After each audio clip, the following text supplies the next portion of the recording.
Okay, thank you everyone. Welcome to today's AIAA Los Angeles Las Vegas section e-town hall meeting. Today we have a very exciting program. It's a showcase of the AIAA effort in academic research effort and also for the education. Very, very important for the AIAA projects. So you got a great chance to see the leaders and the students. So this is our simple agenda. Our first speaker presentation, Professor Scott Palo and the students will start pretty soon after the introduction. Then they were very kind, will give us a lab tour virtually. And after the presentation or during the presentation, and followed by the USC Aero Design team and Valerie Lotensky for the project in nuclear thermal propulsion rocket. First of all, I apologize that our section chair, Dr. Chandrasekhar Sowani, he's too busy.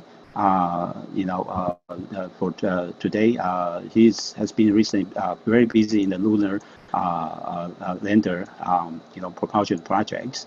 But if he shows up later, we'll ask him to say a few words.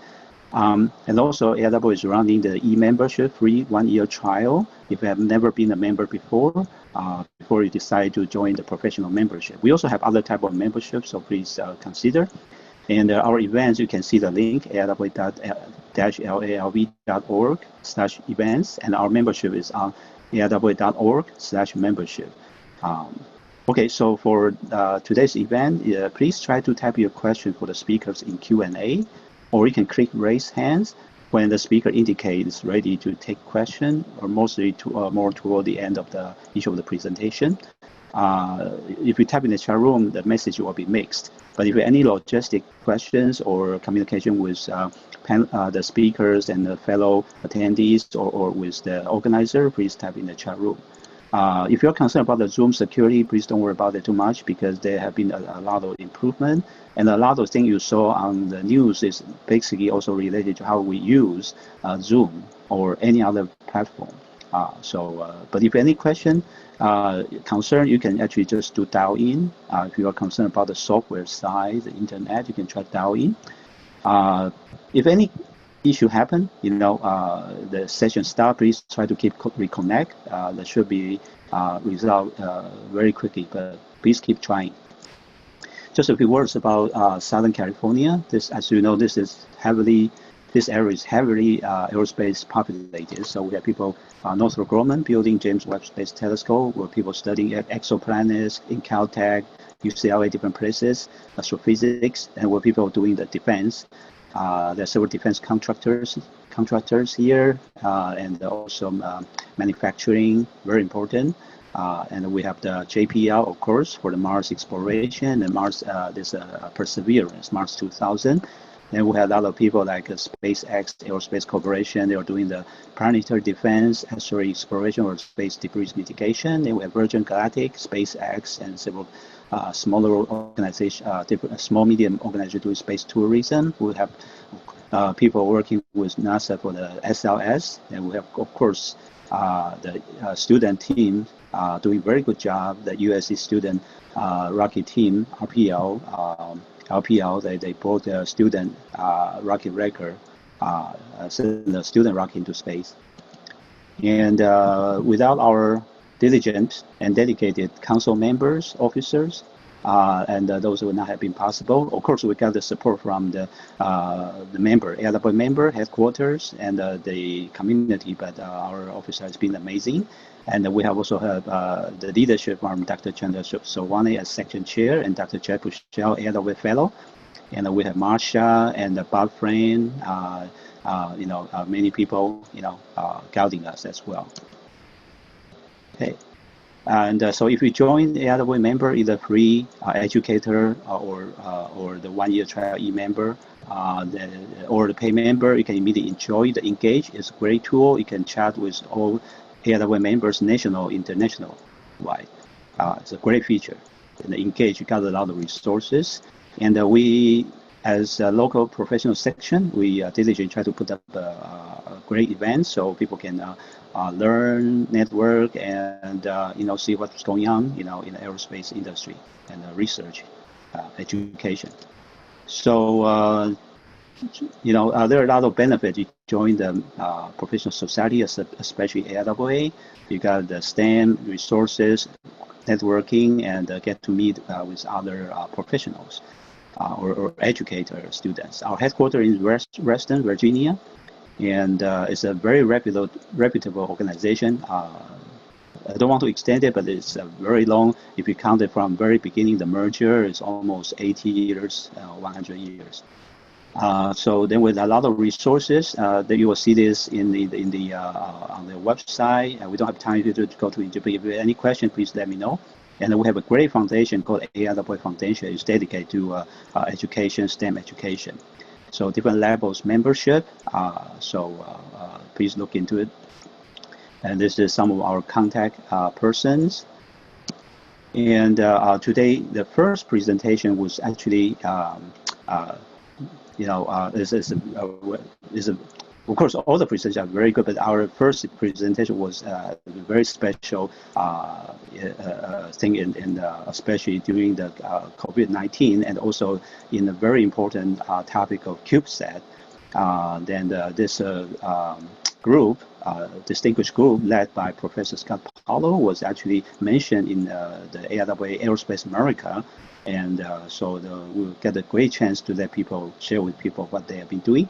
So Professor Scott Palo is the Victor Charles Shelkey Endowed Professor in the N and H.J. Smith Department of Aerospace Engineering Sciences in the University of Colorado Boulder. And very importantly, he's the chair of the AIAA Small Satellite Technical Committee. This is a very distinguished and renowned group playing the leadership in this technology and education. And he is also an associate fellow of AIAA. And today we have three of his students, Matt talking about MAXWELL, Brodie talking about CUE3, and CIRBE by Yvonne. Professor Palo, as I mentioned, is a professor, very distinguished professor there in CU Boulder. And he has 20 years of experience in higher education. And he's a director of Space Technology Integration Lab. He's co-director of the Active Remote Sensing Lab and former associate dean of the research in the College of Engineering and Applied Science. Since 2001, he has been involved with the design, construction, and operation for numerous small satellites, including Dandy, CSSWE, MINX SS-1 and 2, and the QB50 Challenger, all which have flown. That's very significant. He is leading the development of CU-E3 MAXWELL and the Swarm EX Cubesat. CU-E3 will launch on the SLS with Artemis 1 and will be one of the first deep space Cubesat to be flown. Well, that's really amazing. And he's associate fellow, as I said, associate fellow of AIAA. He is also senior member of IEEE and has won numerous awards, including the NSF Early Career Award and AIAA Rocky Mountain Region Educator of the Year, and the United States Antarctica Service Medal. In 2018, Dr. Palo chose to follow his entrepreneur spirit and co-founded Blue Cube LLC, a new space startup company focused on the development of next-generation communications technology to support the rapid expanding small satellite market. Dr. Palo currently splits his time between Blue Cube and the CU, where he continues to teach both undergrad and graduate students in the skills required to design, build, and test and operate small satellite and other emerging aerospace technology. And we also welcome the three students, Matt, Brodie, and Yvonne, and Professor Palo will introduce them. So without further ado, let's warmly welcome, heartily welcome Professor Scott Palo. Great. Thanks, Ken. Let me see if I make sure I get my my video working. There we go. And so I'm going to go ahead and share my screen. All right. And so get the print up. All right. So hopefully everybody can see my screen and can hear me okay. Can I get a confirmation? Yes, loud and clear. Great. Well, Ken, I want to thank you for the gracious introduction and also the invitation to present to your group. We're excited to have the opportunity, excuse me, to talk about the work we've been doing in the lab. And, we also had a great opportunity to work with Amanda on the article she wrote in Aerospace America about trying to work during the pandemic in an academic environment. And so you'll hear more about that. I will be talking sort of more big picture. So I'll spend some time sort of talking about small sats, maybe for those who are not as familiar, talk a little bit about the work we've been doing in the lab. And then I'll turn it over to the students to talk about some of the projects they're working on and some of the challenges we have had. I'll make a quick plug for the AIAA. As you mentioned, I'm currently chair of the Small Sat Technical Committee, and so we work hard to represent the views of the small sat community to the Institute. We also are active in organizing technical sessions at SciTech, at Propulsion and Energy, and then also engaged with the upcoming Ascend conference in November, which is a replacement for the old space conference that the AIAA had. Additionally, in addition to my role as chair of the Small Sat Technical Committee, I've also in my second year as a member of the Executive Steering Committee for the SciTech Conference, which is going virtual this year in January. So unfortunately, we won't meet in person in Nashville, but looking forward to an exciting program that we can have virtual. And additionally, I've spent a couple of years also on the Public Policy Committee, and I think that's an area where everybody can get involved. There's grassroots involvement through the sections that everybody can participate in. There is typically a fly-in to DC to be able to meet with congressional representatives, talk about the importance of aerospace. Last year that was virtual. That'll be virtual again this year. That happens in March if anybody's interested. And then additionally, we sponsor the Public Service Award and also the Durand Lecture, which is at the SciTech conference every year. Okay, so with that background, I guess I did want to say one other thing. I know, Ken, you were promoting the excellence of aerospace in California, and it is clearly California is the #1 aerospace state in the country in terms of jobs and per capita.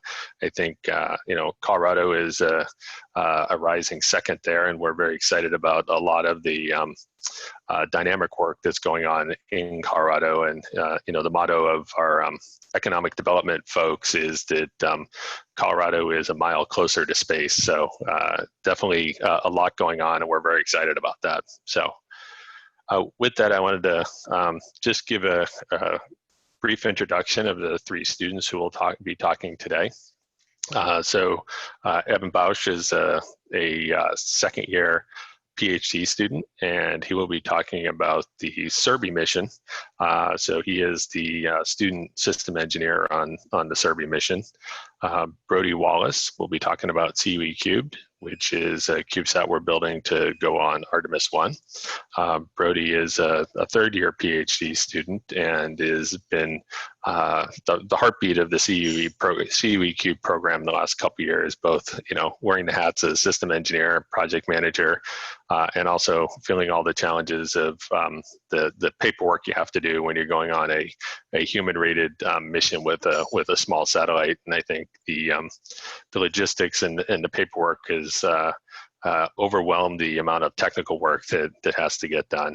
And then also Matt Zola, who's a senior undergrad aerospace engineer working on the MAXWELL program. And Matt's actually worked with me since he was a freshman. So he's had experience just providing mechanical design support on Maxwell, and most recently stepped in as the student lead. And I'll also point out that, and I'll talk about this a little bit more, that the three programs are sponsored differently. CIRBE is sponsored through the NASA Heliophysics program. CUE Cubed is part of the NASA Centennial Challenge. And that the Maxwell program is sponsored through the Air Force University NanoSat program. So what I wanted to do was spend a little bit of time here for those who may not be experts and may not be aware, to talk a little bit about small sats, the history of small sats, why we are where we are, and then a little bit of background of what we're doing. So, I'm sure everybody's familiar with the first small sat, so Sputnik 1, which was launched in October 1957. We call it the original beep sat because that was essentially what it did, was to transmit signals at approximately 20 megahertz. It could be picked up by amateurs. It was roughly an 84 kilogram spacecraft. A large majority of that mass was batteries, and it operated on orbit for about 3 weeks, and then re-entered in early January 1958. Then in late January 1958, the U.S. launched Explorer 1, the first U.S. spacecraft, and it was also exciting because it was a scientific spacecraft as well, significantly smaller than Sputnik at about 14 kilograms, operated on orbit for a little over 3 months, and then stayed on orbit and re-entered in 1970. So a 12-year orbital lifetime. So definitely at a higher altitude than Sputnik was. These were all run on primary batteries. So it was not you did not have solar cells to recharge the system. And additionally, one of the interesting things about the Explorer 1 was that it was doing space science. In fact, the payloads on Explorer 1 were measuring radiation. And so James Van Allen, who's shown there in the middle, was credited with discovering the radiation belts, or as we refer to, the Van Allen belts. And additionally, there were also, which you don't hear much about, measurements on board to detect meteorites, cosmic dust in orbit. So satellites have evolved a lot and have gotten significantly larger. You can see Sputnik on the left, moving into TerraStar 1, what we refer to as a Battlestar Galactica type spacecraft. You can see some workers down in the lower right. So you can see how that spacecraft is towering above those folks standing on the floor. A 7,000 kilogram spacecraft. These spacecraft are larger than Greyhound buses. They are enormous spacecraft. They are incredibly expensive, and they are also, because they're incredibly expensive, highly redundant to ensure that they will operate on orbit. And so, why did we move from the original small spacecraft to these much larger spacecraft? And fundamentally, that was driven by launch cost. If you wanted to get on orbit, you had to buy a rocket. As rockets evolved, and there was the base cost of the rocket, it made sense to take more mass to orbit. And so if you were having to buy the entire rocket, financially, it made more sense to try to launch as large a spacecraft as you could. And so that then, drove a couple of things. It drove the cost of the spacecraft. It drove the complexity of the spacecraft. It also drove the development time of the spacecraft and the testing time. As these spacecraft got larger, the development cycle got longer, went from months to years to decades, and then also the testing cycle could last for years to ensure that the spacecraft would operate on orbit. When you're paying $500 million for a spacecraft and $200 million for a launch vehicle, you want to make sure it works. And so there's a significant investment in testing. And so that got into a cycle where not only did the timeframes to get on orbit start approaching the length of the career of an aerospace engineer, but the acceptance of risk was almost zero. So, and that had an effect of that it was impeding the infusion of new technology because nobody wanted to fly technology that hadn't already flown. But you couldn't, obviously, there was a catch-22 because if nobody wanted to fly anything that hadn't flown, then you couldn't fly anything new. So we're in a, there was a period of time through the 80s, 90s, and into the 2000s where there were real concerns about the lack of technology development and acceptance of risk and how to address that. There's also another interesting problem that was talked about a lot, I would say, into the 1990s and was addressed as as we came to the turn of the century, and that was this idea of excess capacity.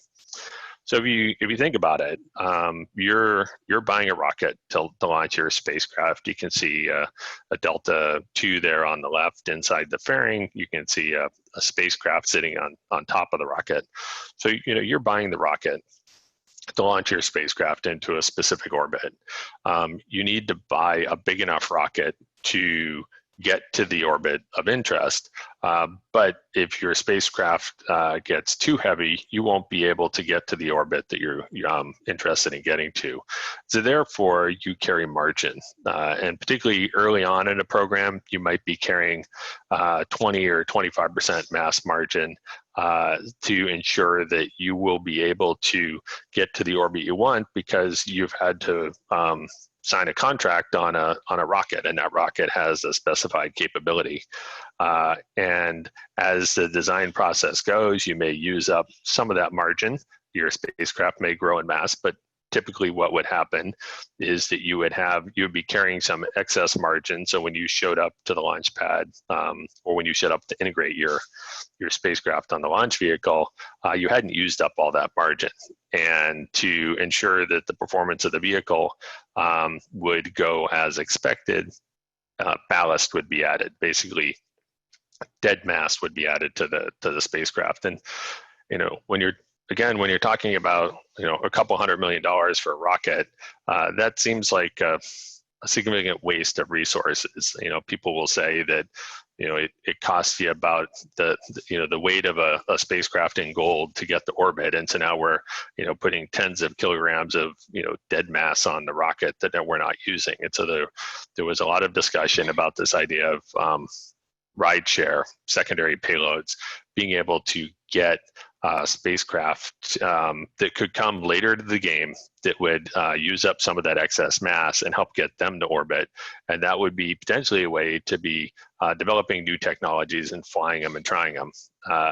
And so I will say that the Air Force developed the ESPA ring, or actually it was Moog who's the contractor, and ESPA is the EELV, which is the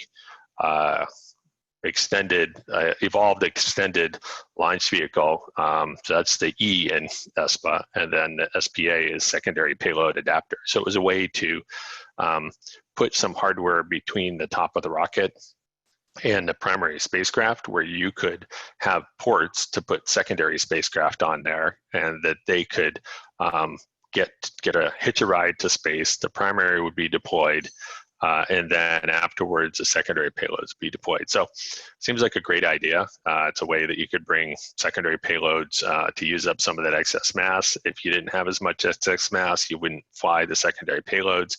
And additionally, the secondary payloads could get to orbit without actually having to buy the entire rocket, but pay some sort of fractional cost for getting to orbit. The challenge was there's still a risk problem here. And the risk problem is that your secondary payloads are in the fairing with the primary payloads. the primary payload. And if the primary has bought the rocket and is risk adverse, it seems, very unlikely they're going to allow a secondary payload, which is willing to take more risk, in that fairing with them that could potentially impact their mission negatively. So there was a catch-22. This type of, flying the Esper ring with a primary is something that would work well for a customer who's willing to take some risk. So consider the Air Force, who's flying a demonstration mission and wanted to also fly some secondaries. That was something that was, I would say, more acceptable than a commercial primary, or potentially a DoD primary, or a NASA science mission primary. And in parallel with this, there was a professor at Stanford University, Bob Twiggs, who was working on a program with DARPA where they wanted to flight qualify some electronics technology. And so it was back to this catch-22 that you couldn't get new hardware flight qualified because nobody would put it on orbit. And so how might you do this?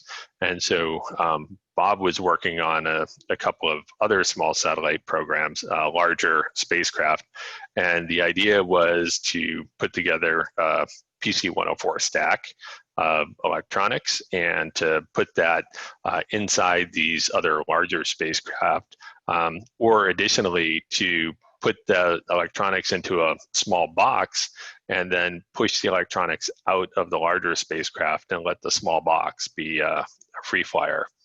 And so that concept of the PC-104 stack became the building block for a Cubesat. And the Cubesat, Bob defined it as a 1 kilogram, 1 liter box, so 10 centimeters on a side. It was just large enough to fit the width of a PC-104 board, and then you could stack up a couple of boards to create the electronics for your spacecraft. And you see a picture of Bob with a one-use spacecraft there on his desk with some small task, the old task triangular solar cells on there. But the problem became, additionally, how would you launch these spacecraft? So it was a great idea, and if you have your own larger spacecraft, you could put these things in there and push them out like a jack in the box. So you just have a spring-loaded system. You pop the door open and you pop out your 1U CubeSat. So the question again was how to launch these, and the solution was basically a jack-in-the-box deployer, and in partnership with Bob Twiggs, Brodie at Cal Poly developed this P-pod deployer. And the beauty of this was you were putting your secondary payload, your small spacecraft, into a box, and the box is sealed up. And so what happened over the course of, say, 5 to 7 years was that they were able to show the putting the spacecraft in the P-pod, you could guarantee that these secondary payload would not impact the primary payload because of the efficacy of the P-pod. So it would hold the small spacecraft, and the small spacecraft would be turned off inside this box. And so the risk for flying small spacecraft with a qualified deployer became significantly lower, and we started getting acceptance of flying small spacecraft. For reference, and this is sort of the rule of thumb I give people, a 3U CubeSat is about the size of a loaf of bread, and has the mass of about a gallon of milk. And the spacecraft original qualification for the spacecraft was it was 1 kilogram and 1 liter, so roughly the density of water. And so a 3U spacecraft was on the order of 3 kilograms.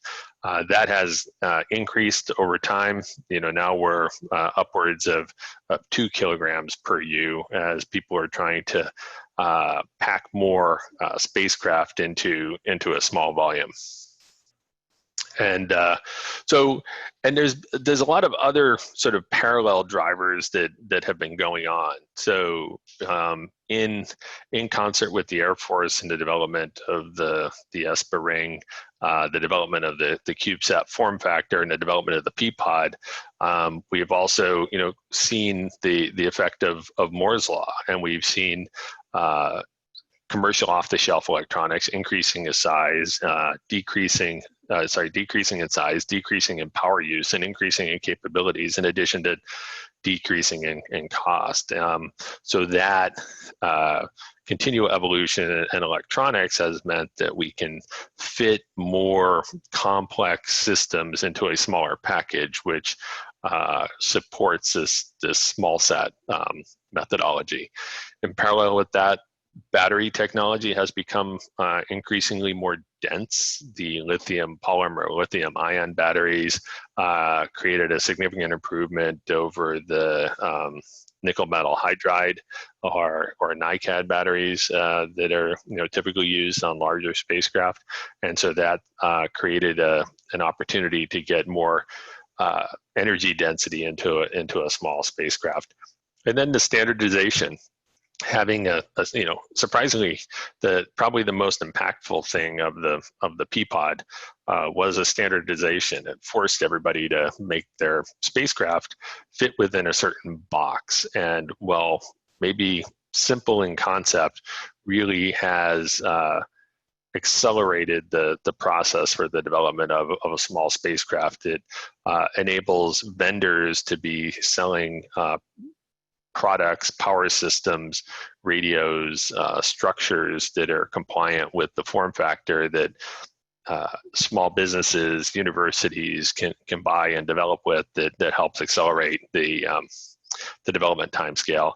And you can also see over on the right is a slew of Dove spacecraft from Planet, and so they have taken full advantage of the small sat form factor and have launched over 300 small spacecraft to image the entire surface of the Earth on a daily basis, which is just amazing that they've been able to accomplish that. So that's been a great feat. So in addition to the launch as a secondary payload on a rocket like the Atlas or the Delta, what you can see here is that in about 2005, 2006, the International Space Station added a deployer that's operated by a commercial company, NanoRacks. It's an external deployer. So you can see on the left a couple of Dove spacecraft being deployed from the NanoRacks deployer. Those are 3U spacecraft, and over on the right you can see 3 1U spacecraft that were being deployed. And so this has really accelerated the access to space, just because there is a regular cadence of resupply to the International Space Station. So that you can get to a specific orbit. There are defined requirements for the process to get there, and it's also a much softer ride to space. So when you ride to the space station, the spacecraft are put in to the deployer pods and essentially wrapped in bubble wrap, and you get a soft ride to space rather than being strapped onto a rocket and having to deal with the vibroacoustic environment that comes along with that. And so the NanoRacks deployer on the space station has been a great opportunity for new entrants, for universities, for small businesses to get access to space. The other benefit is it's at 400 kilometers and it's in a 52-degree inclination. So you are on the low end of low Earth orbit. You don't go through the polar regions, and so the radiation environment is probably about as benign as you're going to get in space. You still go through the South Atlantic anomaly, and additionally, because the deployment and insertion is roughly 400 kilometers, the on-orbit lifetime for a CubeSat, it varies somewhere between 9 and 18 months, depending on the area to mass ratio of the spacecraft and where we are in the solar cycle. So it gives essentially a rapid scrubbing of the environment. So we're not creating a lot of excess debris. These spacecraft are on orbit. They can demonstrate new technology. They can take science results, and then they deorbit relatively quickly. This is a plot of the number of small satellites that have been launched and are planned to launch here going forward. And the takeaway is that there's been a rapid growth in the development and launch of small spacecraft. These are both CubeSats, and the CubeSats have grown in size. So there was originally the 1U, then it evolved into the 3U. Then there was a 6U. Now there's a 12U and a 27U. So, while we started with a common small form factor, people are trying to do more aggressive missions and build commercial space businesses that leverage the access to space. And so you are seeing the market growing. And if you've been to the Small Satellite Conference in Logan, Utah, which is held every August, it seems like that conference grows by 25% every year. When I first started going in 2004, 2005, I don't know if there was more than a couple hundred people at the conference, and now I think they have 3,000 to 4,000 participants, and people have to stay in hotels an hour away and drive to the conference and are willing to do that. So just tells you about the excitement and the value that comes there. And so I think one of the great things about small sats that we've been able to leverage, and others are too, is the rapid cycle. The innovation cycle is accelerated, as I talked about with the larger spacecraft. We weren't willing to take risks because of the cost. The development cycle of the spacecraft could take a decade or more. Then the testing cycle, and then the spacecraft on orbit might live for 20 years. And so, it could be 40 years in terms of the cycle from the beginning of concept until the replacement of an asset. And as I mentioned, the costs were significant. Now we're talking about being able to design, build, test spacecraft in months to a couple years, get them on orbit, get data, take that data and cycle that back and design the next generation. And in fact, the Planet spacecraft team, they have roughly a 2-month design cycle on their spacecraft, and so they are rapidly innovating, developing multiple generations a year and getting them onto orbit, and using that as a way to improve the technology rather than spending time doing lots of analysis, which often does not include the full physics of the environment, and it's difficult to really bring that information to bear. So there's a lot of benefit from the experience of rapidly getting onto orbit. And from an educational standpoint, I mentioned we, back with the larger spacecraft, that it could take an entire career to go from concept to on orbit operations and collection of data for an aerospace engineer. Now we're being able to go from concept to get on orbit and collect data within the academic career of an aerospace student, not the professional career of an aerospace engineer, which is exciting, and also helps to have the far more trained students coming out into industry who have already had experience and already felt the pains of trying to meet schedule and trying to deal with the problems of designs that don't work and having to troubleshoot it. So I think there is a great benefit to the educational ecosystem from being able to do that. And we've been excited to be able to support that through our programs. So now what I'll do is just do a quick flyby of some of the work that we've been doing, and then I'll turn it over to the students to talk here. And so the first small satellite that I worked on, there were a couple others at the university, was the Dragon Neutral Density Explorer satellite. That's Dandy on the left. We commonly refer to it as the Death Star. It was designed to make density measurements. It was not a Cubesat. It was a small sat, and it launched in September 2013. That was followed by the Colorado Student Space Weather Explorer, our first 3U Cubesat. That was launched in 2012. That was used to make measurements of the radiation belts. It was a very successful program. From an academic standpoint, we published over 20 journal articles coming out of that program. We had some of the data from that spacecraft to use in a Nature paper. And so we were very excited about the benefits there. And CIRBE, that Evan will talk about, is a follow-on to CSSWE. Then in 2015, we launched the MINX satellite, which is the Miniature X-ray Solar Spectrometer. It looks at the sun to look at X-ray emissions to understand the effects of X-rays and solar flares on the Earth's atmosphere. And then in 2017, we launched the QB50 Challenger mission, which was part of the European effort out of the von Karman Institute to have a constellation of 50 small satellites built by universities around the world to conduct space physics. So we were part of that team, and our QB50 Challenger spacecraft was a 2U spacecraft.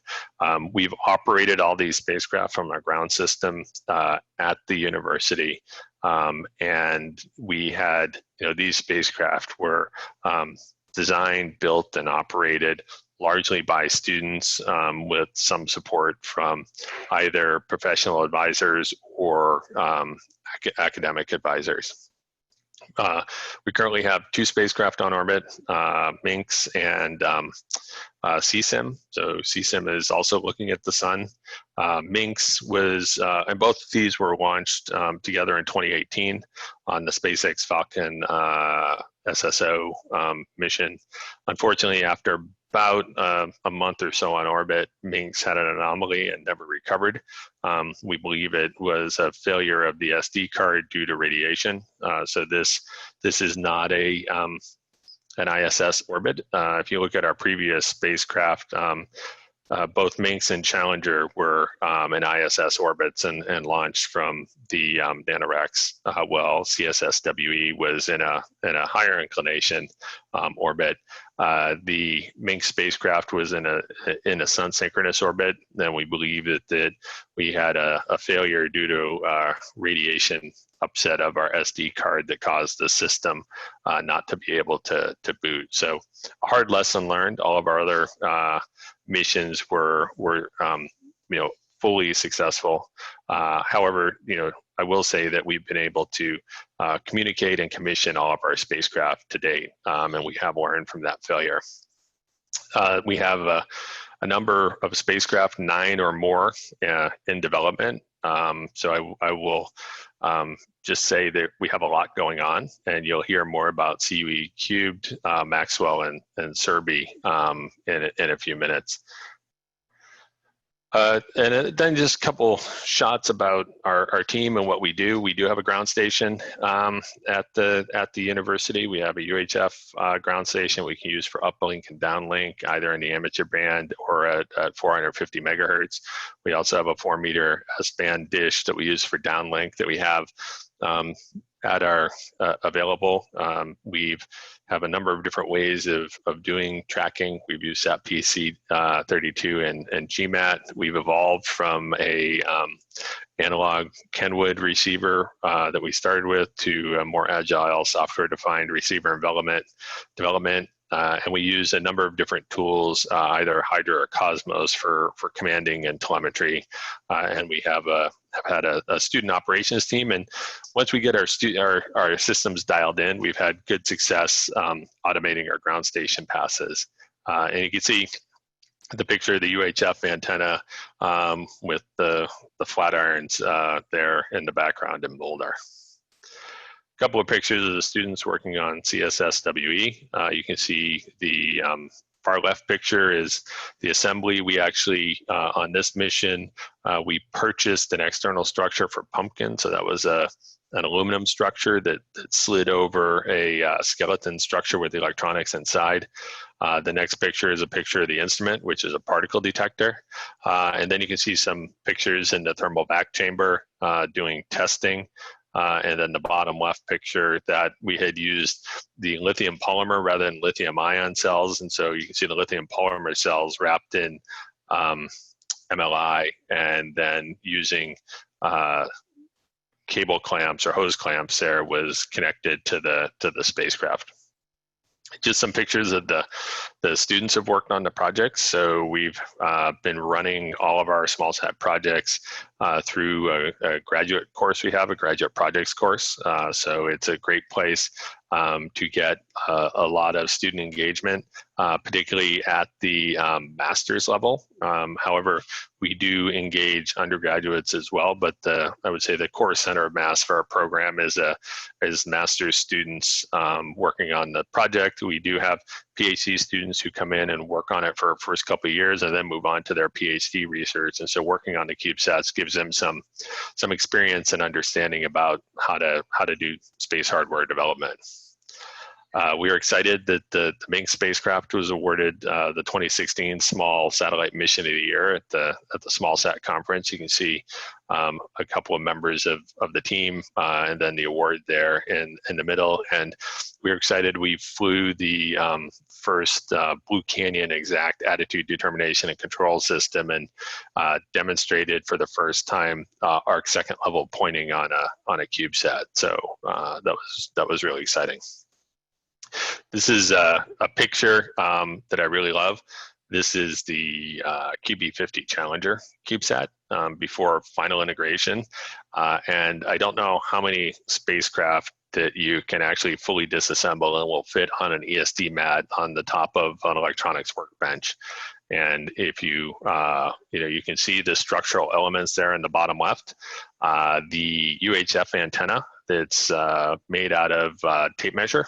So we just use spring steel, roll it up for deployment. You can see the solar panels. So those are the panels are made out of standard FR4 62 mil PCBs, and we buy the bare cells and then attach them. And then you can see the electronics elements over on the right side. Starting with the upper right, the battery pack here, we use the lithium ion 18650 cells. To the left of that is the command and data handling board. Below that is the ADCS board with the torque rods. Then to the right there, you can see the UHF radio. And if you keep going over to the right, there's a Global Star radio with an antenna. Below that's the GPS. Then in the middle with the CU Buff logo on it is the power system. And then you can see some additional adapter boards below. One of the programs we're not going to talk about today, but I just wanted to sort of raise awareness about it. We have a new program started in January called SwarmX. This is funded out of the National Science Foundation. The University of Colorado Boulder is leading it in coordination with 5 other universities, Stanford, Georgia Tech, Olin College, South Alabama, and Western Michigan. And the idea is to develop a 3U CubeSat platform where we can change with different space weather sensors. So on our first mission flight here, we're flying a Langmuir probe to measure electron density and a couple atomic oxygen sensors. The system will have RF crosslinks, a high rate X-band downlink, and propulsion. In addition, we are building a CubeSat mentoring, intercollegiate CubeSat mentoring program where we're bringing up to speed other universities which haven't had as much experience with small sats and CubeSats as we have to broaden the opportunities for those universities to participate in these types of programs. We have another program that was just selected and started in April out of the NASA Space Technology Mission Directorate. focusing on the concept development for a small satellite lunar communications and navigation system around the moon. So leveraging some of the work that we've already been doing with small satellites and some of the communications work we're doing. We have a partnership with JPL to study and develop some hardware for a prototype system. And we have a team of 10 undergraduate aerospace engineers working this year on this project. And then lastly, I just wanted to point out some of our partners we've been working with. You know, we have a great ecosystem of folks in the Colorado area, but also even more broadly than that, other partners who have helped us with testing, with technology, with advising, and so you know it is important as part of the overall ecosystem to have that support and have the expertise that people bring back to us to talk about. I would say bring back and help the students learn based on some of their people's prior experiences. So I think that's it for me. I will stop there. Maybe I can take a couple of questions and then we can move on to the student presentations. Yeah, thank you so much. This is really amazing. You know, a lot of, you know, of course, the introduction, amazing and a great project. And, you know, of course, as you said, Colorado actually is rapidly developing aerospace. And it's highly respectable, and we knew all the way. Colorado is doing a very good job. And, you know, we just heard recently, Aerospace Corporation actually has opened facility over there or start hiring, you know, something like that. So it's tremendously amazing. So I think we got the question in the Q&A. Can you see it in the Q&A box? I can see in the, oh yeah, in the Q&A box. So how does the university sign up with the mentoring program for Cubesats? So that the simplest way to start is just to send me an email. My email is just Palo, P-A-L-O, at colorado.edu. Our mentoring program is based around a Slack channel. So we've recruited experts from industry and other university programs to help to answer questions on Slack. And so the idea is that the new teams can sign up and get connected and participate through Slack. So there was another question. Could you select what graduate students at CU help students learn about CubeSat small sat hardware design? So I don't know if this is somebody who's currently enrolled or looking to enroll at CU. I think the two places that I would point to are graduate projects, as I mentioned. So we have a program at the graduate level. It's a 2-semester. Students are expected to participate for 2 semesters. It's a hands-on project, and we have multiple sections. And so 2 of those sections are focused on different CubeSat projects. We also have had rocket projects, UAV projects, so forth. In addition, every spring, Professor Cubesat teaches a course on spacecraft design. And so many of the concepts in that class are directly applicable to small sats. So do we need small thrusters and CubeSats to stay in orbit longer? I definitely see that the evolution of small sat propulsion is maturing.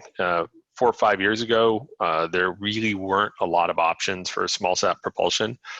There are companies that have been working on it and bringing products to market, whether it's electrospray, whether it's cold gas, whether it's other ion type technologies. And so I think there's a couple of reasons why we need propulsion.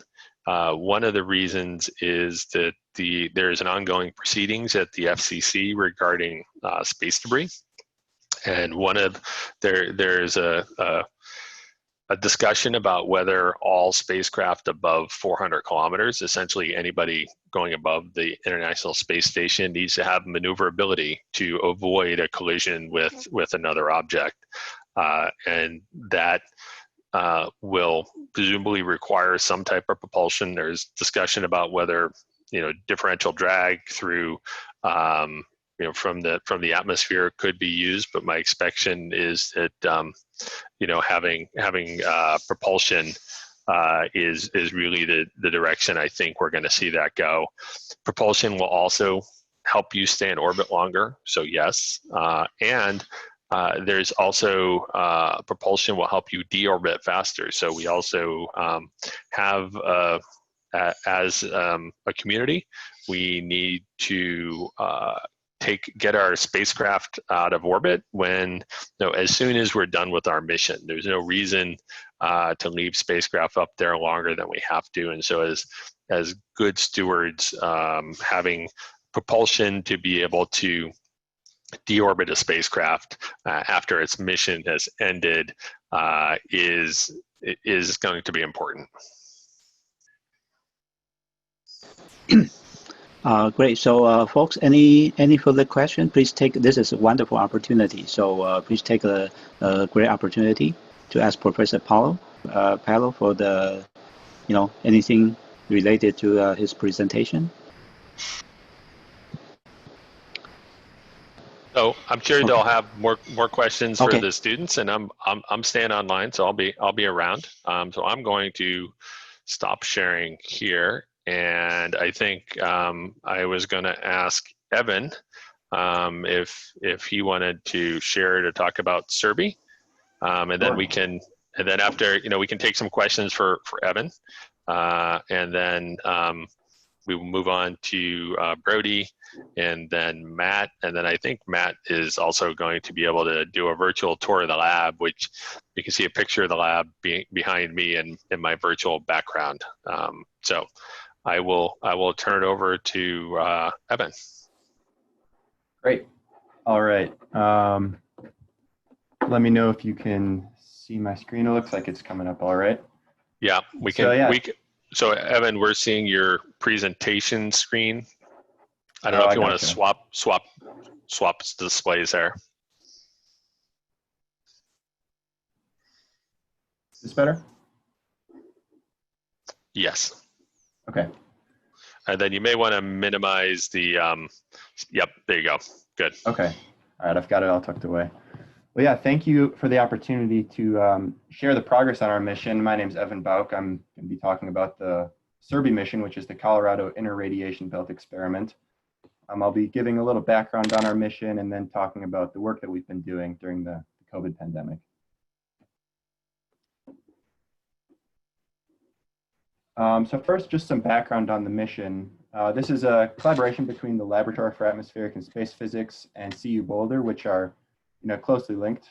And the mission is a follow-on mission to the CSSWE Cubesat that Dr. Palo mentioned earlier.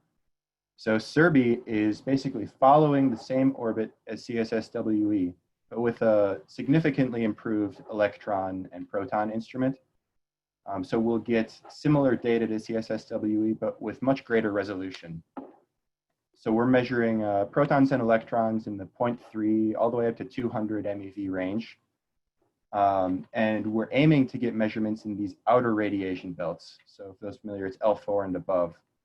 And you can see in this graphic that to reach those radiation belts, we really have to make it into a high inclination orbit.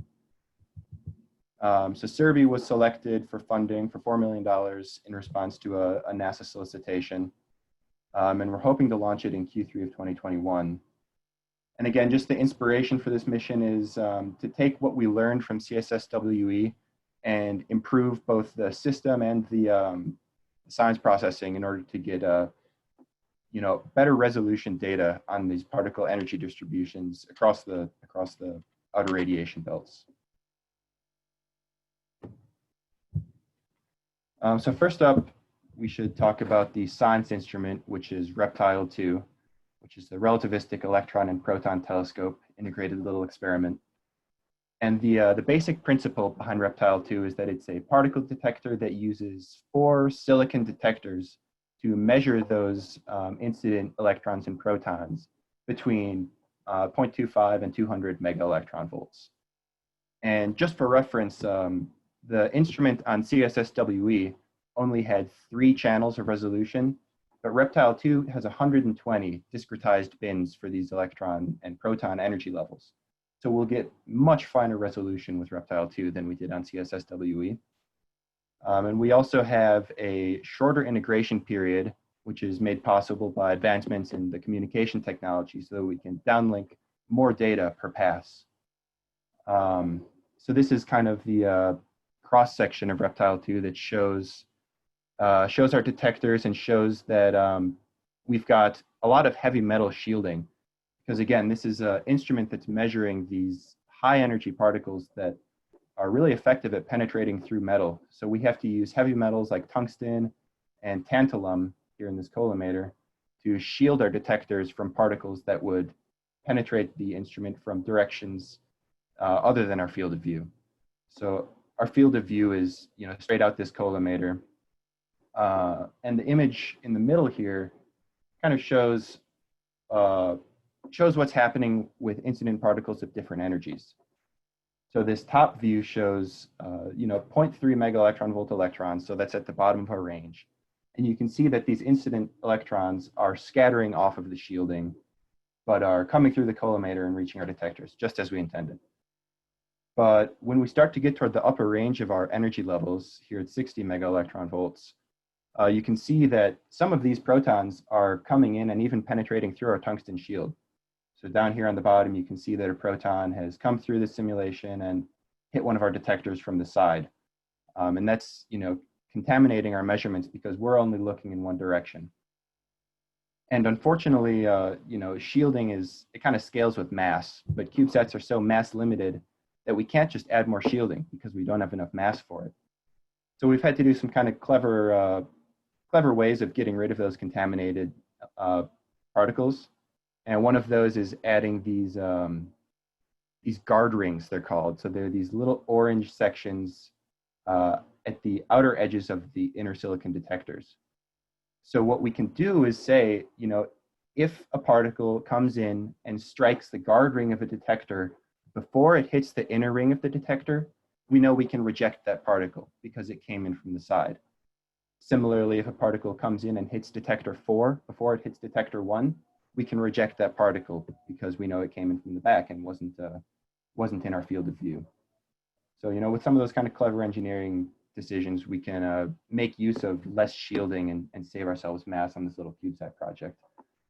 And this image on the right is the kind of integrated experiment, but exploded. So you can see the detector and all of the supporting electronics boards and structure. So the whole spacecraft itself is shown here with all of its components, and it's really broken down into 2 sections, that being the payload, which is Reptile 2, which I showed on the last slide, and then the rest of the spacecraft bus, which we are actually buying from Blue Canyon Technologies. And we really pack a lot into this 3U spacecraft. You can see we're pretty dense, like Dr. Palo was saying. We're at almost 2 kilograms per U. And that's just because of how much we've packed into this thing. We've got an attitude determination and control system, which allows us to point our instrument and use a star tracker to determine our attitude. We've got a GPS patch, which allows us to tell our position. We've got 2 antennas, and this is a big improvement over CSSWE. We've got this S-band antenna down here that can downlink a lot more data than we could on CSSWE, which was just using a UHF antenna. So we've got a much higher data rate for science on this CubeSat than we did on CSSWE. And other important features, we've got these kind of cool bifold solar panels that tuck away into a really small profile. So that's so we can fit into the CubeSat dispenser. And yeah, that's about it for the spacecraft itself. So then when we put it all together, we've got this flying CubeSat that's, in terms of concept of operations, flying in what we're calling a rotisserie mode. So you can see it's kind of just spinning around a sun vector. And in this animation, the sun is out of page. So you can see we're always pointing our solar panels at the sun. And we are pointing our Reptile 2 instrument perpendicular to the magnetic fields. So you can see anywhere I pause it, this green cone is pointed perpendicular to the magnetic field lines. And that's to meet our science requirements and take the measurements that we're interested in. This little target here is representing CU Boulder. So you'll see a couple times CIRBE will pass over Boulder and make a data downlink pass. So it's going to come up here again in just a second. See, it points its S-band antenna down at the ground station to make that data pass. I've actually got an animation of that on the next slide too, that just shows a basic concept of operations of a pass. So you can see right now this rainbow shape is the gain pattern of our UHF antenna, and that's representing that we are sending beacon packets out of the UHF antenna. And then we transfer it over to the S-band antenna to downlink data. You can see we're staying pointed straight at Boulder with that S-band antenna. And then after the pass, we go back to that UHF antenna to keep chirping in orbit, just to say, hey, we're here. And that's actually on an amateur frequency. So amateurs around the world can listen to CIRBE and try to identify it and help us find it if we ever lose it. So here it is again, we're just in Boulder right now. We're expecting CIRBE to come over the horizon. So we're listening on UHF, and then we command it into an S-band point so that we can downlink all the science data that we've been generating over the last couple orbits. And again, we're hoping to get, somewhere around the range of 20 megabytes a day of science data, which is significantly more than we were able to get out of CSSWE. So that allows us to take, finer resolution measurements and, just get a lot more science data per day. So that brings us to the current state of CIRBE. And I've kind of shown it here in terms of the kind of 5 major reviews of the Cubesat project. We just recently, last month, passed our critical design review, which happened about a year after our preliminary design review. And you can see really the whole second half of that, that length of time between PDR and CDR was done during the pandemic. So a lot of the work that we've been doing on CIRBE over the last 6 months has been done either from home or from the lab in a limited personnel capacity, following those public health guidelines. And I've shown here on the right an image of the current engineering design unit that we have for CIRBE. So you can see the aluminum section on the top is our Reptile 2 payload, and the gray anodized section on the bottom is that spacecraft bus that we're buying from Blue Canyon Technologies. So the spacecraft bus is kind of a limited version of the bus, but it's still very flight-like in that it's using the same flight software, it's using the same interface as the final flight bus. And that's really helpful for us in terms of development, especially right now during the pandemic. It's been extremely useful. So I've got another slide here that kind of breaks down just what this engineering design unit is and how we're interfacing with it remotely.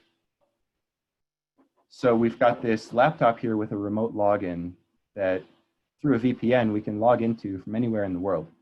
That allows our team to connect to the satellite and also use a power supply and a real-time dynamics processor to power the spacecraft and to put it into simulated orbits. That can all be done, from my bedroom, from a different country. So that's really useful for us in terms of testing flight software and testing electronics, taking noise measurements, and really any integrated system testing that we have to do at this stage in the project. I've got kind of a simplified block diagram of it here on the right, and this kind of shows the interface between our payload and the spacecraft itself. So the spacecraft is providing us with power, it's providing us payload commands, and it's also giving us timing information. And in return, we're sending it the telemetry packets of our science data and our housekeeping data. So all of that is stored on the spacecraft and sent back to the laptop through a hardline connection. But the whole idea of this EDU testing is that, really this is a very flight-like configuration, and we can, the testing that we're doing now is really representative of what we'll be doing on orbit. It's just that, we won't be sending power or orbit simulation data. We'll be getting our power from our solar panels, and we won't need orbit simulation data because we'll really be in orbit. So we'll just be sending our commands and telemetry over an RF link, but otherwise, it's the same system. So the tests that we're doing now are really verifying that our system is going to work as intended on orbit. So as far as the progress that we've been making during the COVID pandemic, I've kind of broken it down by sub-team, starting with structures here. The image on the left shows just the CIRBE EDU that we have in addition to a 3D printed mock-up. And overall for structures, the rapid prototyping that is afforded by 3D printing has been just hugely important for our project. It's allowed us to make a lot of design iterations very quickly. And holding the physical spacecraft structure, we're able to fit check all of our components. We can make sure there's no part interference. We can make sure that we have enough space to reach in and attach connectors. We have enough space to route cables, insert tools to reach every bolt in the spacecraft structure. And when you're making a really small spacecraft like this, that's really where a lot of the engineering troubleshooting comes in. It's, okay, shoot, I've put a bolt somewhere where I can't reach. How can I fix that? But instead, by 3D printing iterations of the structure, we can integrate it as we would on a flight structure. But if we find a bolt that we can't reach, then we just change the design and 3D print a new one. So you can see we, at one point, got the design to where we were pretty happy with it. So we ordered an aluminum structure, which we ended up integrating onto the EDU. Since CIRBE is a science mission, it's really important to have a flight-like configuration for this engineering design unit, because with the aluminum structure, we can take better noise measurements of our instrument. And that's really what we're interested in reducing. We want to make sure that in our flight-like configuration, we have the lowest noise as possible. So through all the 3D printing iterations, we've now ordered our flight structure, which should arrive in just a week or two, which is very exciting. More work that we've been doing as far as structures has been working on this tungsten shielding. So like Dr. Palo was mentioning, this satellite is going to deorbit at some point. And tungsten is a very dense metal with a high melting point. So our original design for this tungsten, through analysis, we determined it wouldn't burn up during orbit. And so then it wasn't passing those requirements for deorbiting. So we've had to redesign that tungsten shielding to instead use a tungsten epoxy composite. So we take these essentially tungsten dust and put that into an epoxy resin, and then we can mold this tungsten shielding in a way that it'll burn up in orbit because of the epoxy, and then we'll be able to pass those the debris requirements. And I think probably my favorite story of working during the COVID pandemic is related to that tungsten shielding. Because during the brainstorming session of, how do we make this pass requirements, our chief engineer, Rick Conert, suggested this tungsten epoxy method, but we were worried that we wouldn't have the density to provide effective shielding, and the tungsten epoxy composite might not be machinable enough to really fit in this precision instrument. So Rick was really sure that it would work, and he actually next week, 1 week later, came back to us having built in his garage a vacuum centrifuge from a drill press and a paint can, and he used that to actually make a sample of this tungsten epoxy composite, and he showed us that he was able to machine it successfully, and he showed us that it was 80% the density of pure tungsten. So that met our requirements, and it was just a testament to the effectiveness of a motivated engineer and a workshop in a garage, which has really helped us during the COVID pandemic. As far as electronics, we've made a ton of progress here as well, as shown in the two images on the left. That's Reptile 2 on April 6th, and then Reptile 2 last month.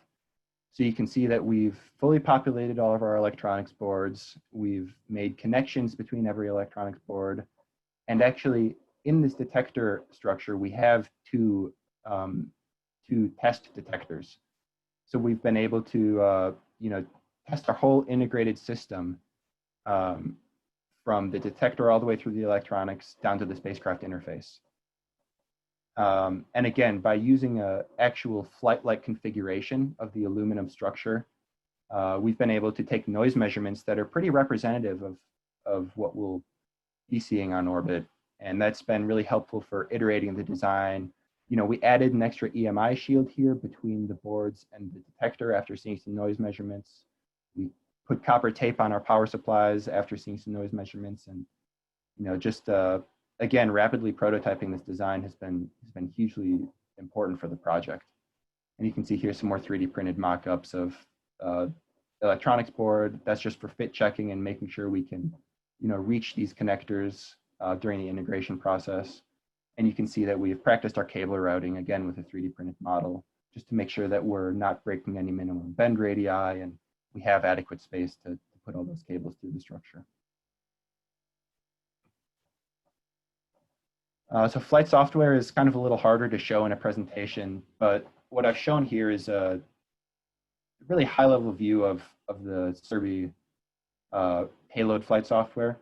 Again, since we're buying the spacecraft bus, the only flight software we're responsible for writing is the payload flight software. And really, it's just a loop. It's a loop that goes, you know, 0, 1, 2, 3, all the way to 200. And each one of these slices has a task in it. So, you know, a housekeeping task, a read command task, a science task.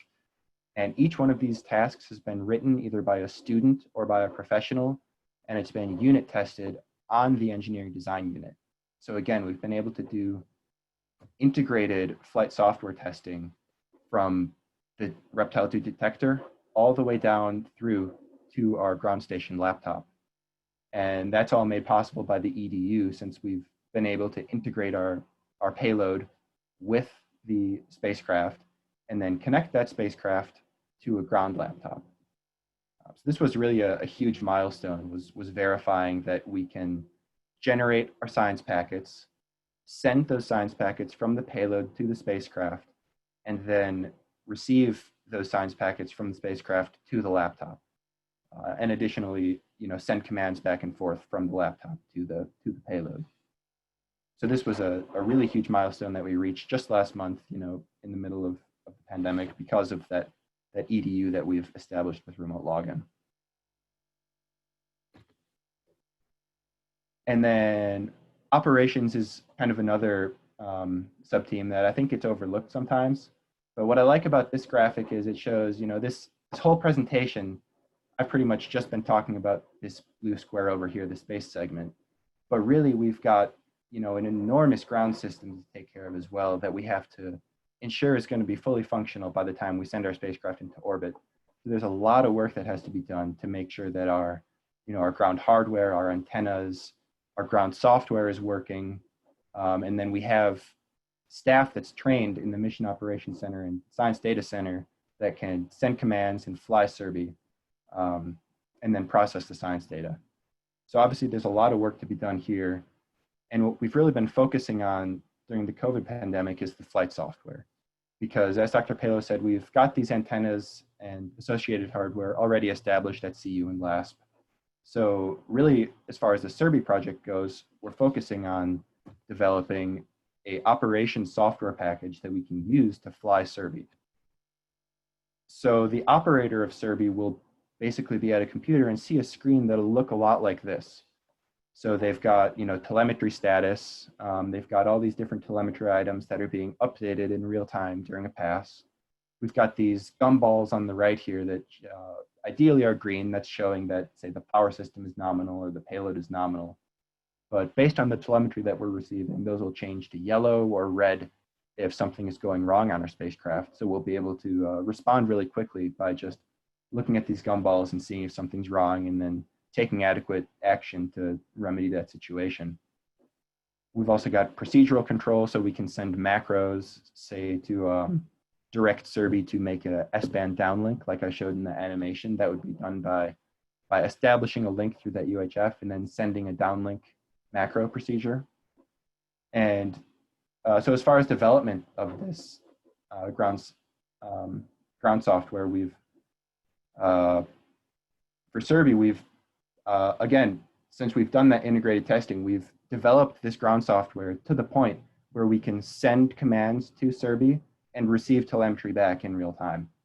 So that's been another, you know, huge huge progress for the project is ensuring that we've got this ground software set up to the point where we can send and receive commands and telemetry. So as far as next steps on the process, like I said, we've ordered our flight structure and we'll be developing our flight electronics. So one of the big next steps is going to be integrating all of that together. And then eventually in late October, we should be receiving our flight spacecraft bus. So hopefully by then we'll have our payload pretty well put together and we can, integrate CIRBE and button it up in a flight-like in a flight configuration, and then begin environmental testing so that we can deliver CIRBE in late spring of next year and then launch in fall of next year. And that's all I've put together here today. I'd be happy to take any questions if I've got time, but thank you all for the opportunity to present and for listening.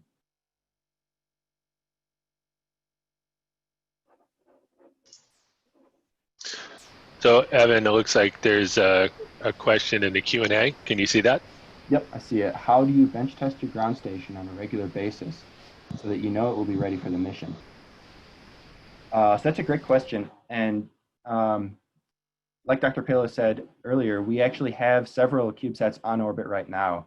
So we're not just testing our ground system, we're using our ground system for flight missions. So the whole, the whole CU aerospace team or the CubeSat team is, working pretty much constantly on one or two or more flight missions so that we can verify that our ground system is working all the time. But we're also upgrading that ground system. So based on data that we're getting from current missions, we've been able to pick a better bandpass filter, for example, for our S-band dish to get better signal to noise ratios. So it's not just verifying that it's working, it's the continuous improvement that kind of follows along CubeSat missions. How do we do our own environmental testing? So that's another really good question. On the CU campus, we have that laboratory for atmospheric and space physics, and we've got a lot of really advanced hardware for testing in that lab. We've got a vacuum chamber, a thermal vacuum chamber, so we can put our spacecraft into a space environment in terms of both thermal environment and vacuum environment. For vibration, there's a local company that has a vibration table that we typically send our CubeSats to. So, kind of the aerospace community around Boulder is really helpful for environmental testing. But, we try to do as much as we can at LASP. How often does hardware fail environmental testing? I've only been on these missions for, a year and a half now. So I actually haven't gone through any environmental tests. Maybe Dr. Palo could answer this question better. Yeah, so I think our experience is that we haven't had any problem with vibe. Now, the spacecraft we've been flying, they're not, let's say, precision optical systems. So and the structures are pretty stiff given their small size. So the place where you often though have problem with vibe is with the solar panels or pre-deployment of solar panels. So we've been pretty careful to ensure that's robust.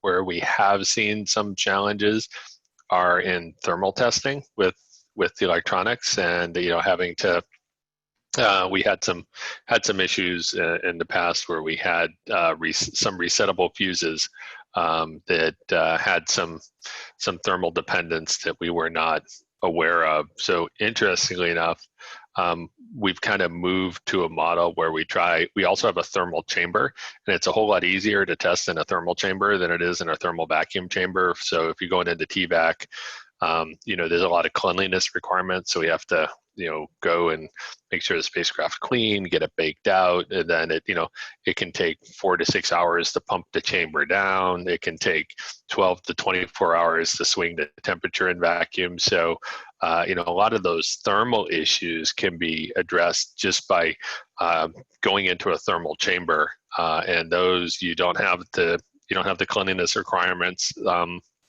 that you do for the TVAC. You can swing the temperatures much faster because of the convection. So that's, that's where I say we've seen issues, and so our approach now is to try to do thermal prior to doing thermal vacuum, and even doing thermal with subsystems, because the sooner you find the problems, the sooner you can address them. Hi, Evan. That's great work you were doing with Professor Palo and CIRBE.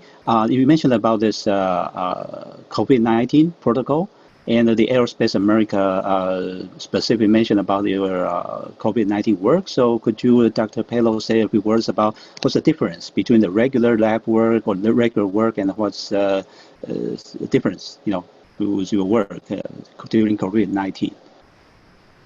Yeah.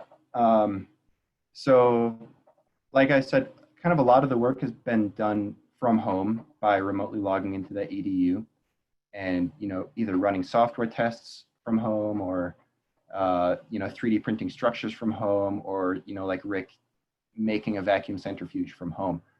But, kind of maybe in the middle of the summer, the campus and the LASP building reopened in a limited capacity. So essential researchers were allowed to come back in and continue to use the more advanced hardware in the lab to build boards, to do thermal testing. So our electronics student and our structural student have been able to go into the lab to use the resources that are available there in order to continue to do their testing. But I guess something that I personally really miss are our in-person team meetings. Because it can be kind of hard to continue to attach the, kind of the spirit of the team in a remote environment. It was really nice to be able to go into the last building and see everyone, to be able to chat with our electronics student after the meeting, and kind of try to find some bugs and to continue working like that. So I'd say that the challenge of it has been kind of staying in the loop with everyone and making sure everyone is always on the same page. That's really been the biggest challenge, for me personally, at least. Yeah, and I know, I think, Brodie and Matt will talk a little bit more about it, because it's also, the CIRBE project, as Evan pointed out, is largely housed in the Laboratory for Atmospheric and Space Physics, so it's a joint project, whereas both CUE Cubed and MAXWELL are housed within my lab in the aerospace building. And so there were, because the Laboratory for Atmospheric and Space Physics is more of a, say, professional operated organization, they had the ability to maybe do some things prior to what we could do in the student spaces. And I think one of the ongoing challenges, and I think you'll hear from everybody, is having to have social distance in the lab, where a lab that we used to be able to fit have 8 or 10 people working in at a time, now we can only have 2. So there's a scheduling challenge, and additionally, generally when you're troubleshooting, you've got a couple people doing hardware and somebody on software, and they're all huddled over some hardware. And you can't do that anymore. So just the communal troubleshooting approach is something that we can't do.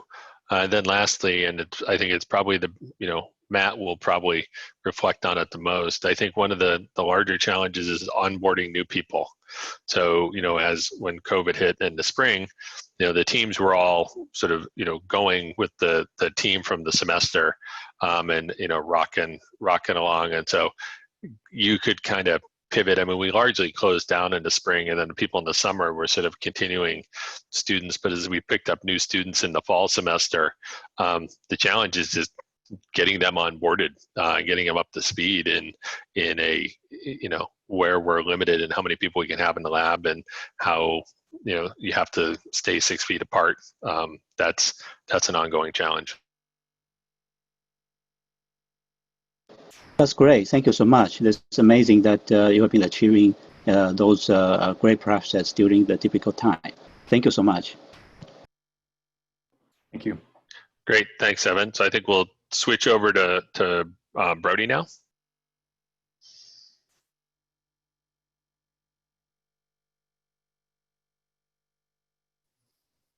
Hello, everyone. Can you guys see my presentation? Yep, Brodie, we can see your presentation and we can hear you. And we Sounds can great. see you with the Aurora. Sounds good. Okay, so everyone, hello, I'm Brodie Wallace. I am the project manager for the University of Colorado Boulder Earth Escape Explorer Cubesat, or CIRBE Cubed. Quick overview of what I'm going to discuss today. I'm going to start with an introduction to the CIRBE Cube mission, talk about our concept of operations, and then give an overview of our system level design. And then I want to sort of filter down into our subsystems, talking about some of the exciting work that we've been able to do to hopefully expand University Cubesat access into deep space, and also sort of the progress and work we've been able to accomplish throughout the COVID-19 interruption to sort of nominal operations. So what is CIRBE Cubed? Well, we're a 6U CubeSat with a mass of around 11.2 kilograms that's student designed and built to compete in the NASA CubeQuest Challenge. And as a part of that CubeQuest Challenge, we earned a guaranteed launch slot on SLS Artemis 1, so the first launch of SLS.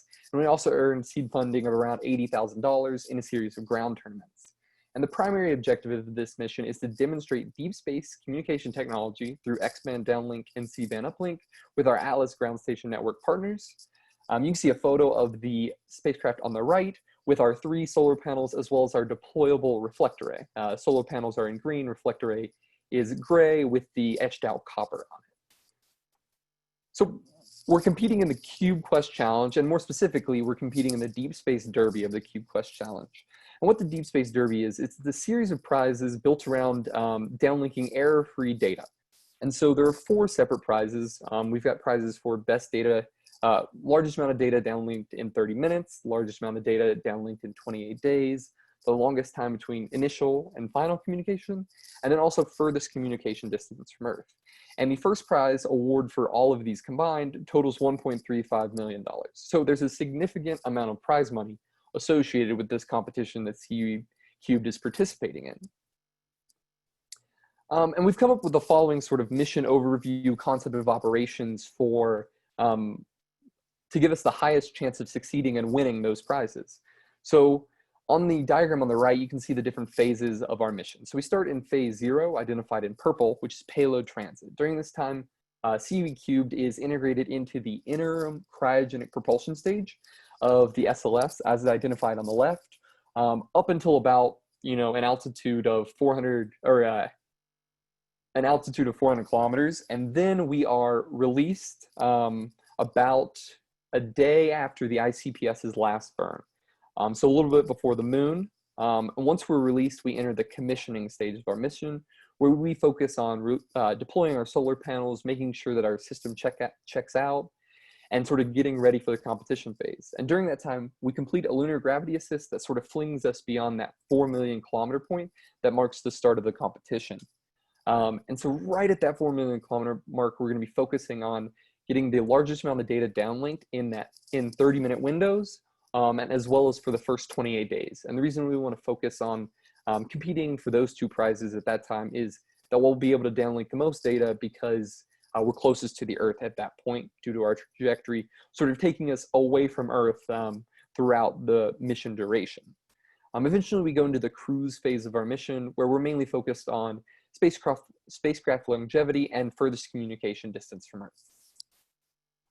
So I want to talk a little bit more and focus in on the commissioning phase, because I think it gives a good overview of some of the hardware that we're working on, as well as some of the key pieces that we need to focus on for this mission. So we're initially released from the ICPS. Our XB1, which is our flight computer, boots up. We detumble, acquire the sun vector, making sure that our solar panels are facing the sun, so that way we can start charging the batteries. Once those batteries are charged, we deploy our feed horn and reflector array, our high gain communication system, as well as our solar panels. We then point our 6U solar panel towards the sun just to make sure we're back in that charging configuration. And then we start to beacon to Earth. We use the secondary feed horn low gain system for this as we try and search for Earth, because as we are a deep space satellite that's going to be released around 200,000 kilometers from Earth, there's a certain difficulty in identifying Earth and getting that initial downlink that's so key for CubeSat success. Later, we're going to be doing solar radiation pressure desaturation wherever we can. This is one of our key technology demonstrations where we're using solar radiation pressure to desaturate our momentum wheels. And I'll go into that a little bit more detail later. And then finally, we'll switch to our higher gain system once we're further away from Earth, once we've had that initial downlink, that initial uplink, and we'll begin focusing on downlinking the competition data. So here's the system that we've designed to sort of complete that concept of operations and be successful in the deep space derby. So starting off, we have our attitude determination control system and our command and data handling system, which are built into one system, which is a Blue Canyon Technologies XB1. Contains our flight computer, our star camera, our reaction wheels, everything that we need to command the spacecraft and control the attitude of the spacecraft. And that's powered by our EPS system, shown here in purple. We've got 6 lithium-ion batteries. We've got an expansion PCB that serves to route everything and contains some of the external charging circuitry. And then we have our main EPS PCB, which provides power tracking capabilities, charging from the solar panels to the batteries, and load switches to our various pieces of hardware. And both of these subsystems are mainly focused on powering the communications system, since that is the primary objective of the mission.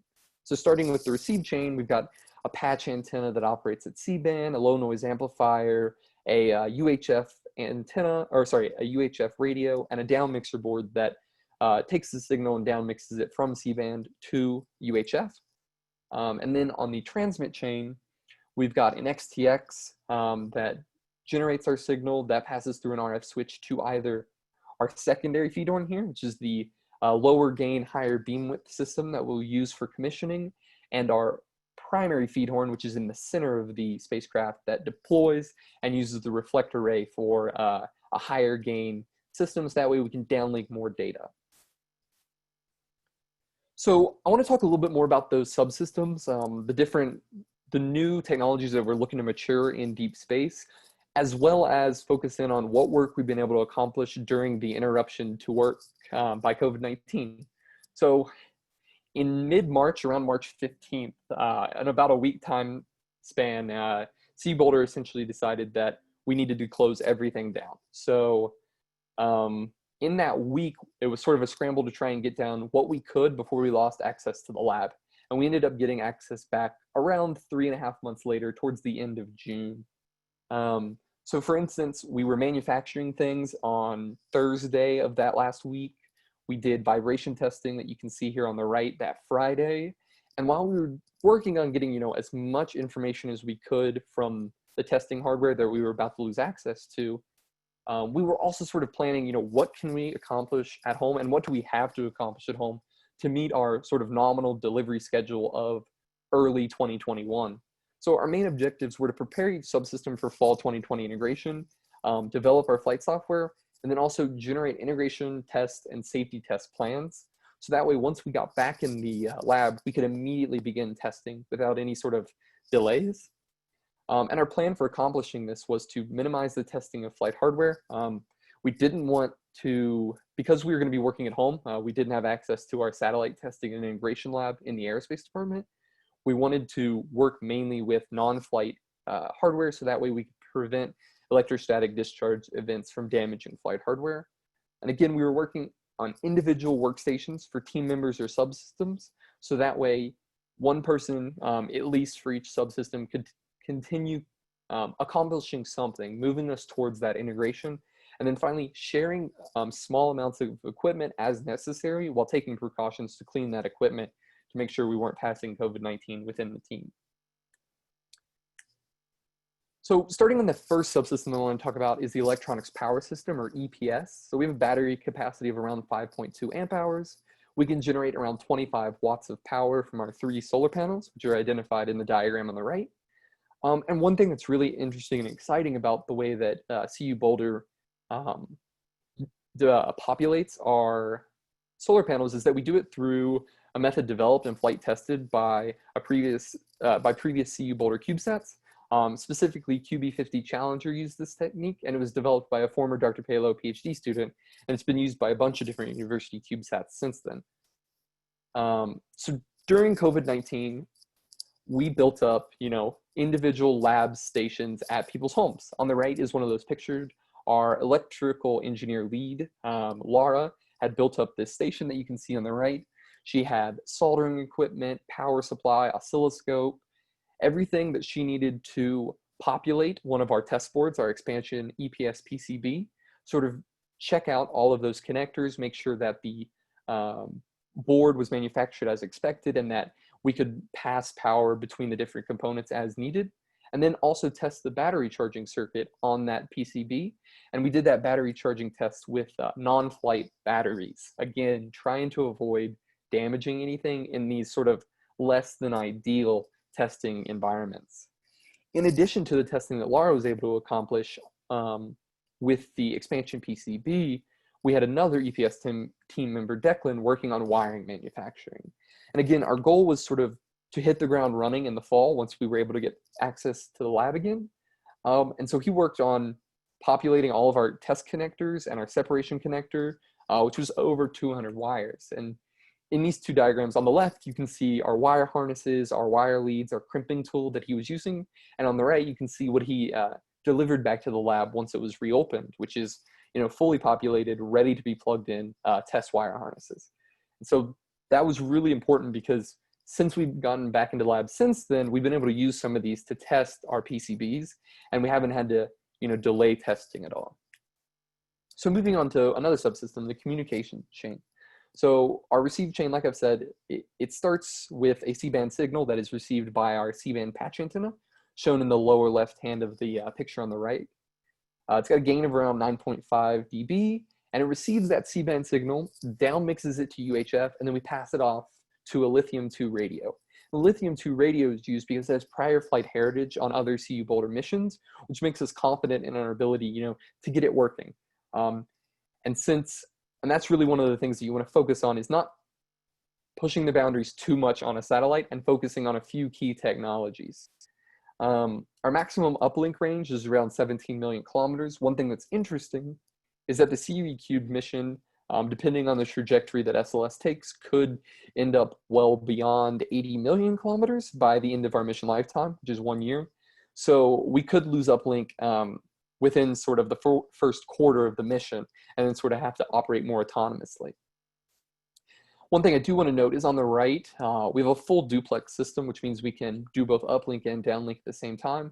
And this is accomplished because our patch antenna here, our secondary feed horn on the lower right, and then our reflect array system all have their maximum gains directly out of the page. And so aligning those was a major focus of the structures team. So moving on to those antennas used in the transmit chain, we start with an XTX, which is a high-rate, inexpensive Cubesat communication system developed at CU Boulder with support from NASA originally. And then we've got two antennas that we use on our downlink system. There's the secondary antenna, whose main purpose is to be used during commissioning phase. We use that to do telemetry downlink, to sort of get some initial data down, do checkouts of the system, and also find Earth. Not being a low Earth orbit satellite, it can be a little bit difficult and challenging to make plans for that. But once we've established that communication link, we switch over to the primary antenna, or the reflector array, which is shown here on the right, which has a maximum gain of 22.3 dB, so a significant increase, and a max range of 60 million kilometers. You can see it in its test configuration on the right. And one thing that's really important about this technology is that it doesn't take up very much volume for a high gain antenna system. And so reflector arrays really present a great opportunity for all CubeSats moving forward, because they fit within that deployer space right on the edge of the dispenser, between the CubeSat and the dispenser. So our communication systems are going to be communicating with currently existing commercial ground assets. And this is really important. This will be one of the, to my knowledge, this will be the first time that commercial ground assets other than the Deep Space Network will be communicating to satellites beyond cislunar space. And so we're doing uplink at C-band 5182 megahertz. We've got a pretty large antenna for that. And then for downlink, we've got a slightly smaller antenna for X-band downlink. And we've partnered with Atlas Space Operations for our ground stations. And this is really exciting because Artemis 1 is going to have 13 secondary payloads, and the number of CubeSats that are planning on deploying into, lunar orbit or beyond lunar orbit is only increasing as time goes on. And DSN is already sort of packed with the amount of spacecraft that it can handle. And so by opening up commercial ground stations to be used in cislunar and beyond, we're really trying to make it possible for future university CubeSats or citizen scientists to launch deep space CubeSats and be able to quickly identify potential ground station options. And during COVID-19, I was actually doing a lot of the communication system testing, and you can see my home lab setup on the right. It's not optimal, but it was. We've got the ESD mat, we've got the ESD straps, an ESD coat, and then also a power supply and an upmixer test PCB, again, working with not flight hardware to try and prevent any damage to actual flight boards. And the main progress accomplished during the 3 to 4 months that we didn't have access to the lab was developing Python software to set the registers of our phase lock loop specifically so that way we could downmix that C-band signal to UHF to use on our receive chain. In addition to this testing, Evan, who just presented, worked on developing our flight coax cables. We weren't really concerned with ESD damage to these, so we were able to work on actual flight hardware at home, and he made 5 out of 10 of our flight coax cables that we just recently finished testing, and everything is in order with them. They meet specifications and requirements, and so we've been able to use those for testing right as soon as we get back into the lab. So that was great progress that Evan was able to make. Moving on to the command and data handling system, the attitude determination system. Like I mentioned, we're using a Blue Canyon Technologies or BCT XB1, which is a flight computer, star tracker, sun sensor, reaction wheels, etc. And our flight software is implemented as a series of event checks and macros. So the way that the system works is you've got an event check that checks the state of the spacecraft. For instance, it could check the battery voltage. And if that battery voltage is, say, too low, then it knows we need to charge, and it executes a macro to turn the spacecraft, point it towards the sun, so that way we can focus on charging those batteries. And that's actually one of our 3 primary attitudes is sun pointing, earth communication, and then finally momentum desaturation. So talking a little bit more about momentum desaturation. So typically what happens is you have reaction wheels, they build up momentum throughout the mission, and you desaturate them by firing your propulsion system. CUE doesn't have a propulsion system. And that's for a variety of reasons. We were under a very tight schedule under the original Artemis 1 or EM1, as it was named then, to deliver in mid to late 2018, which didn't provide enough time to develop or test a propulsion system, and it also would have levied a lot more safety requirements on us. And so without a propulsion system, we had to we have to desaturate our momentum wheels in a more novel fashion. So CUE spends a significant portion of the mission spent in a static attitude transmitting to Earth, right? That's our goal, is to win those prizes as a part of the Deep Space Derby. And that results in significant buildup of reaction wheel momentum as they hold us in those stable attitudes.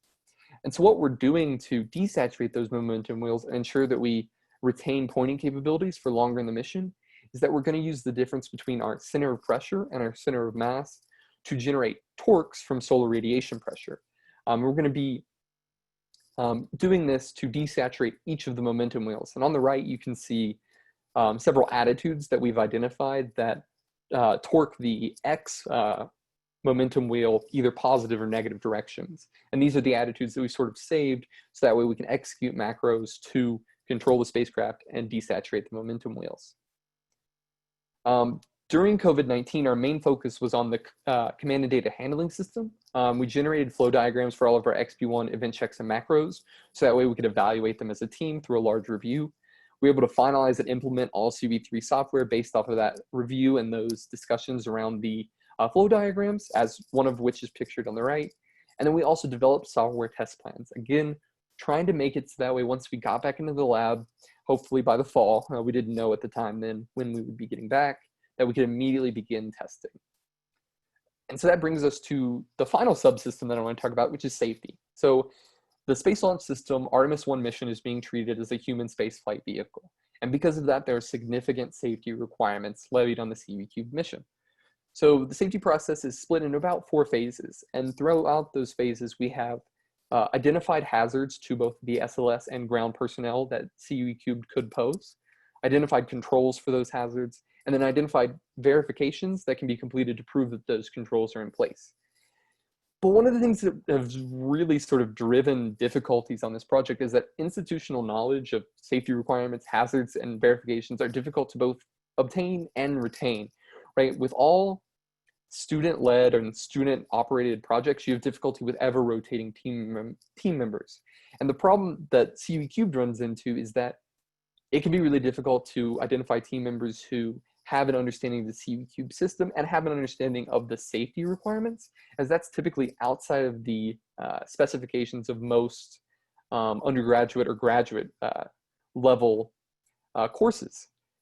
And that's amplified again by the fact that the SLS safety process for secondary payloads like CUE cubed has been designed as we've moved through our design and integration phases, right? It's not well defined like it is for the International Space Station. And so that's one of the things that hopefully EM1 will be able to iron out, which will allow future CubeSats on EM3 or EM4 to have an easier time integrating into the spacecraft. But during COVID, we were actually presented with a unique opportunity. So we had around 6 team members at that time who had all been on the project for at least 9 months, so highly experienced with an understanding of the satellite, but with very limited hardware access. So we were able to focus in on completing safety verification tasks and writing safety verification documentation. And we sort of did that by splitting up the team into subsections based off of what their experience had been in. So we had 1 or 2 people working on thermal vacuum testing, 1 or 2 working on vibration testing, and 1 or 2 working on separation switches. And so in total, we were able to write and close 25 out of 103 of our safety verifications between campus closure in mid-March and the end of the spring semester in early May. And so that was a lot of progress that we were able to make that has sort of eased our work as we go back into the lab. Moving forward, we're working on integrating our system in the fall, and then we're going to be delivering in early spring of next year. And these are our sponsors that I'd like to thank. And at this time, I'll take any questions you may have. So Brodie, I think there's a question in the Q&A box. What is the motivation to use higher frequency bands instead of lower frequency band? So you're going to see a lot more loss at lower frequencies the further away you go. It's more difficult to design antennas that are high gain for those systems. And so using X band and C band allows us to retain, to design a link that is robust even beyond 4 million kilometers. So I was going to add to that, Brodie. We also, when you're trying to get frequencies, you have to stay in certain swim lanes. So there's allocations for certain bands, and the deep space bands, the 2 primary, there's actually sort of 3 bands in the S band, the X band, and the KU band. However, SLS is also operating in the S band, and they were very, they did not want CubeSats operating in S band because SLS was operating in S band. So we moved out and moved to X band. The C band was an interesting challenge because if you can't use S band for uplink, the other band is at 7 gigahertz, and the only people that have transmitters that operate at 7 gigahertz for X band uplink are DSN, and we were trying to get out of using DSN, and so we are operating in C band, which is a frequency used for a standard trunk for the fixed satellite service to geo spacecraft. So it's not an allocation for deep space, but it is a band where you can find large antennas and amplifiers on the ground that can be used for uplink, which was a necessity to close the link. So there's there's a whole lot of constraints that start coming in when you start trying to select frequencies. And then I see a question from Pratik. Do we use formal methods to test hardware software since it takes time to run simulations? We do. The level of formality sort of increases the closer you get to flight hardware and the closer you get to flight integration. So we have well-defined processes for our thermal vacuum test, for our vibration testing, for integrated satellite testing, right? Making sure that we have power to all of our different components. But as you move further back, for instance, the work that I did on testing the phase lock loop of one of our mixer test boards, that's a lot less formal, as we're more in the troubleshooting phase as opposed to the verification stage. So it's really formal when you're in the verification stage of flight hardware, and it's much less formal when you're in the troubleshooting phase of, you know, engineering design unit type hardware.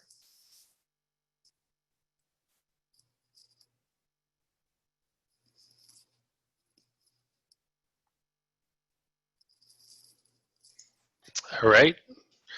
Sounds like we got all the questions there, Brodie. Thanks a bunch. I think we'll move on to Matt to talk about Maxwell, and then I think Matt's gonna finish up and give a brief tour of the lab. I think we've got about half an hour left here to finish up our presentations before the next team is on.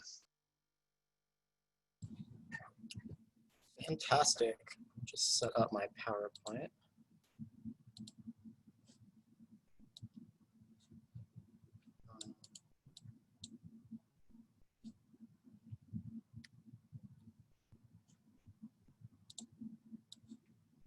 All right, so my name is Matthew Zola. I am the Maxwell project manager, and I will be talking about the Maxwell Cubesat, which is a high rate in CDMA Cubesat demonstration. So going on to a mission overview. So we are a 6U Cubesat, part of the Air Force Research Labs University Nanosatellite 9 program. So a couple parts of that. 6U is about the size of 2 loaves of bread side by side, and that allows us to have a lot more space internally versus those original 3U CubeSats that we use a lot in the early days at CU, and that allows us to have more complex communications and science instruments. And then the University Nanosatellite 9 program. So that is a program run through the Air Force Research Labs that provides technical expertise as well as funding for universities to design and build their own CubeSats. And at CU, we've had a rich history working with the AFRL, and this is the second satellite that has actually been through the UNP program. So Maxwell is an advanced RF hardware technology demonstration. So we're demonstrating high rate X-band downlink and S-band uplink. And as well, we are demonstrating code division multiple access for both downlink and uplink. A quick background on that, CDMA for short is what Verizon Wireless uses for their cell phones, and it allows multiple devices to communicate in the same frequency, and that helps a lot with traffic. And another RF component is we're demonstrating the deployment of the tape deployable high gain reflector array antenna, or the TDAGger, which is built by a company here in Colorado called MMA Design. So some firsts for our CubeSat, we're the first CDMA demonstration on a CubeSat platform, as well as the first deployment of the MMA TDAGger antenna. And both of these are in the communications RF realm in order for the first, the CDMA, to allow for a lot more CubeSats to communicate at the same time, which is becoming a big issue.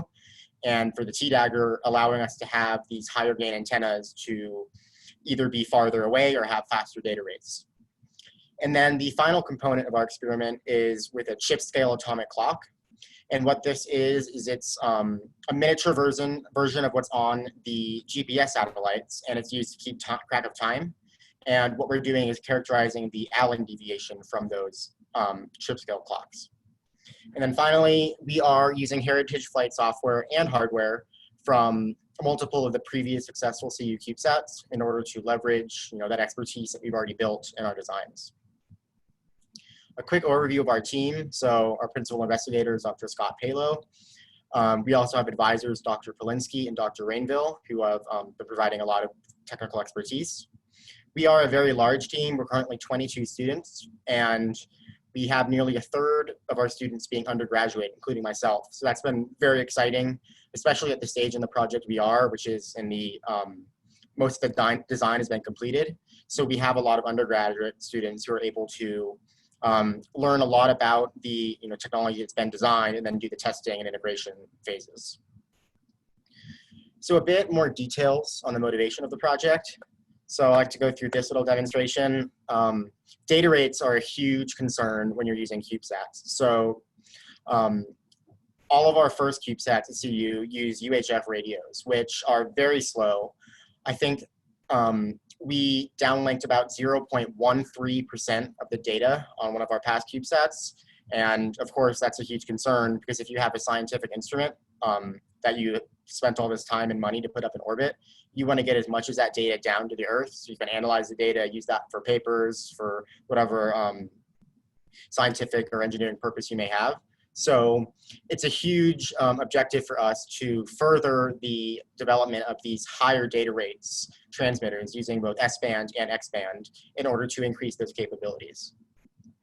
The other is frequency allocation. So this is a chart of the United States frequency allocation spectrum. You can see there are hundreds of little boxes, and each one of those columns corresponds to a spectrum of band of frequencies that are can be used for different either experimental, scientific, military, all different purposes. And there's only small little bands that we're allowed to use for CubeSats. So in the event that there's two CubeSats that are somewhat close to each other, trying to communicate at the same time on the same frequency, those signals can interfere with each other and neither CubeSat will be able to communicate. So that's an issue as Dr. Palo showed one of those charts. There's 100-300 CubeSats being launched this year alone, and that's increasing greatly in the future years. So this is going to become more and more of an issue. So that's why we're trying to demonstrate the CDMA to be able to alleviate that. And then the final objective is involving the T-Dagger as well as the chip-scale atomic clock. So this is a little animation picture of what Maxwell could look like if it were around Mars. So these big antennas are great for when you are farther away from the Earth. As Brodie mentioned with the CUE-3 spacecraft, you need a lot of gain to be able to maintain those links. And this deployable antenna helps provide that. There's also the chip-scale atomic clock. So currently, most of our satellites rely on GPS for positioning as well as timing. But if you're out on Mars or any other planet, you're not going to have a GPS lock. So proving that these small chip-scale clocks can function in a similar way and being able to characterize those is a big objective for deep space and other CubeSats on other planets. So here's a quick ConOps concept of operations for our CubeSat. Our first phase is release from a launch vehicle, and we have a 45-minute RF dead zone where we're not allowed to transmit at all, and that allows us to separate from the launch vehicle and make sure we maintain a safe distance from not only launch vehicle, but any of the other satellites that we may be ride sharing with.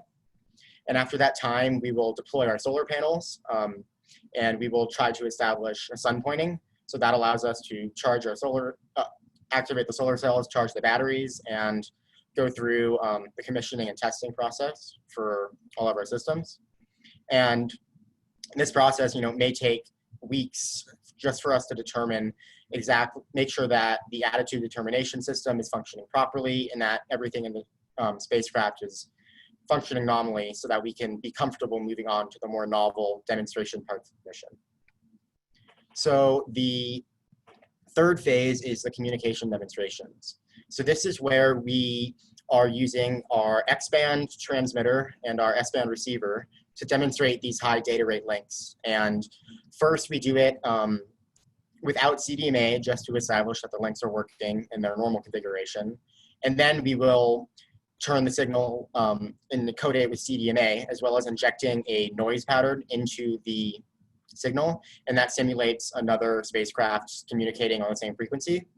And we want to demonstrate that we can maintain the same link using these higher frequency communication systems, proving the efficacy of CDMA as well as the S and X band. The next phase is the CSAC experiment. So this takes a bit longer and it's characterizing the drift, comparing the atomic clock that's on board Maxwell to the much larger Greyhound school bus size clocks that are on the GPS satellites used by, our phones across the United States. So we'll use this and characterize that drift. That way, for future missions that may not have GPS access, we'll be able to rely on our clocks instead. And then the final stage is the deployer of the T-Dagger antenna. So you can see here, it is a 1 by 1 meter antenna. So it's very large, and it functions in a similar way to the CUE3 reflector array, where you have a feed that bounces off of the giant reflector array, and then that helps increase the gain of the signal going back to Earth. So we are just performing as a demonstration for deployment, as well as characterization. That way, MMA Design, the company who has engineered and manufactured the antenna, can have an exact gain value that's proven on orbit for use for, as they go commercial selling this product. And then finally, we have the deorbit end of mission. We're expecting to be in the air anywhere from 9 to 18 months. Of course, when we deploy the MMA T-Dagger antenna, our area to mass ratio increases drastically, and that really is like an anchor. So that's great for us because we know we'll deorbit quickly once we have deployed. So that's good for our FCC regulations that require us to be deorbited by a maximum of 30 years. This is just a quick top-level mission objectives. I'm not going to go into detail, but some things that are important to note. Over the S-band, we are trying to transmit at up to 50 kilobits per second. And then for the X-band, we're downlinking 100 megabits per second. So these are pretty high values and allow us to transmit a significant amount of data. While we may not be transmitting any interesting data, for future missions that may want to leverage these technologies, this could be scientific instruments, imaging, anything like that. And being able to get that high data throughput is extremely important. So looking at an overview of our satellite system, the first core part of our satellite is the card bus. So in this card bus houses our ADCS, which is Attitude, Determination, and Control, as well as our CDH, Command Data Handling, and then our Electrical Power System board. And all three of these boards are have been designed by University of Colorado students with the advice and expertise of all the advisors that I mentioned before. And what's significant about this is a lot of projects have to purchase these components from a company that sells them commercially, and that can be quite expensive. So what we're trying to do is design these components and test them with Maxwell so that for future missions that are already in the works at the university can leverage these components that have already been tested and not have to spend exorbitant amounts of money on buying them off the shelf. Next is our Attitude Determination system. So similar to the core avionics boards, this is all being designed by students at CU. So we're purchasing reaction wheels that are used for our rapid positioning off the shelf, as well as our torque rods. The torque rods are used to take advantage of the Earth's magnetic field to desaturate the reaction wheels. But then the other components, the core sun sensors, those are designed by students and built by students. And these are something that are commonly used by other systems, such as the Blue Canyon Exact. But we found that we can build similar products at that are much less expensive, just using off-the-shelf photodiodes. And that was done past on the QB50 mission. So we're continuing that using the same design topology and applying that for Maxwell. And then finally, we have the chip-scale atomic clock that is housed underneath on one of our circuit boards and is used to connect to the GPS receiver so that we can compare those two signals. The big portion of our satellite is communications. So we are a communications demonstration, so it does take up about half of our satellite. So up in the top right is our feed horn. So the feed horn is what we use for our X-band transmission. It's the same exact design that is used by CUE Cubed that Brodie spoke about. And we are also using the Blue Cubed Bluefin X-band transmitter. So that was designed and distributed by Dr. Palo and the company Blue Cubed. And we are using that as a lot of the Cubesats in our lab are leveraging that. So there's already a good understanding of how it works and how to interface with it. We also designed a custom S-band receiver. Some students last semester worked hard on that. So what that is doing is we have an S-band patch antenna, which is seen in the, it's a yellow antenna all the way on the right. And the data from that is transmitted through an RF cable to that receiver board, where it is processed and then sent to our FPGA. And what the FPGA does is, for the signals that are encoded with CDMA, is it decodes that, so that way we can read the signal and determine whether the mission was a success. And finally, there is the UHF side of things. So while we have established that UHF is slower and not as ideal, we know that we can trust it because it's been used by all of our past missions. So before we test all of our fancy experimental RF transmissions, we're going to use the UHF for our housekeeping, for normal commanding. If we see that something's wrong, we can command the satellite into a safe mode. We can command it to point at the sun, to point at Earth for transmission. All of that's done through UHF.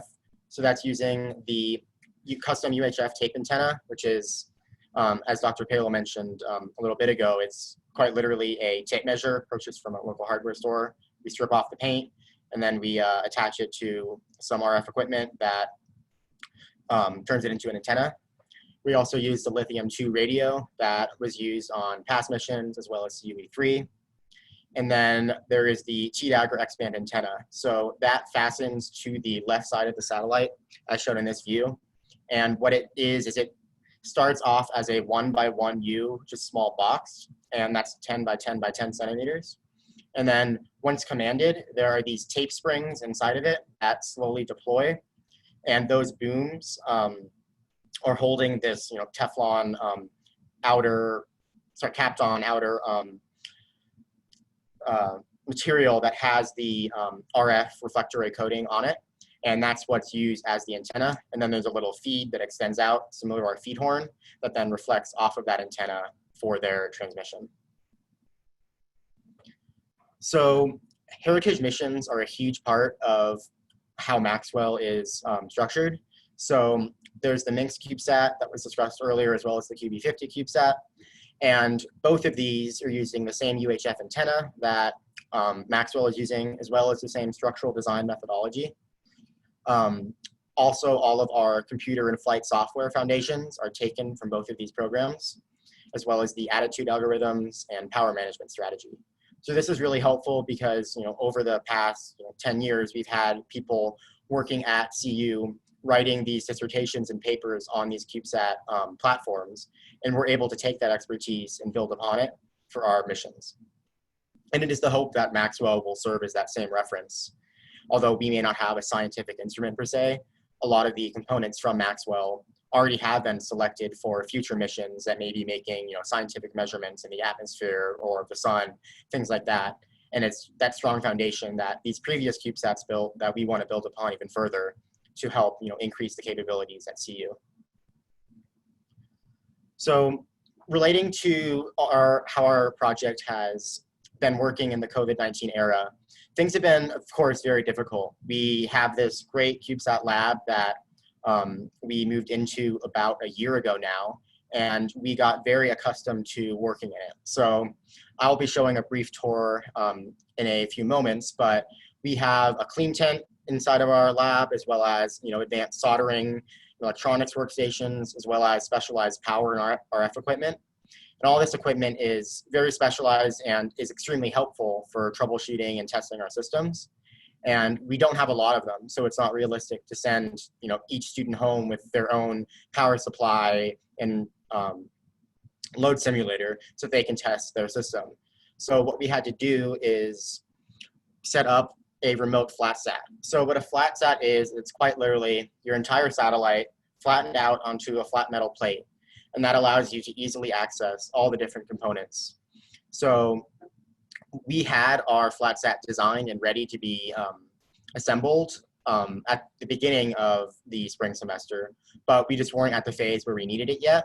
But once we got notice that the university was going to be shutting down, there were about 5 students. We quickly worked to assemble the flat sat and get all of our boards and ground support equipment integrated. And that's what you can see in the picture here. So all of our boards in our board stack on the left, so the command and data handling, the attitude determination, as well as the electrical power system board, are all connected to Picket programmers that are used to program the microcontrollers on the boards. And all of that is connected to a desktop tower in the lab, which is connected to the university network, which you can VPN in from anywhere around the world and control the satellite. So the power supply was also connected to this, as well as any loads. And that was really helpful for our student engineers to be able to go in and continue doing their software development work, uploading their code through the remote desktop and testing it on the hardware. And all the serial connections coming from these microcontrollers were all connected to this computer.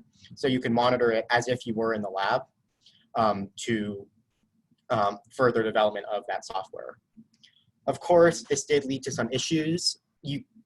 By not having access to the hardware, if say the USB for one of our programmers needs to be unplugged and replugged so it can restart, or maybe a cable was configured wrong, we didn't have access to do that. So that led us to develop what we called our HomeSat. And this was a very stripped down version of that flat sat. It just has our core avionics bus, so the ADCS, EPS, CDH. And then we have a suite of that specialized equipment. So we have a load simulator, oscilloscope, power supply, all connected to those boards. And then we set this up in our systems engineers' living room. So whenever any of our students wanted to do a test that required, physically changing something on the board, they would contact our systems engineer and he would help facilitate that. And that proved to be extremely successful.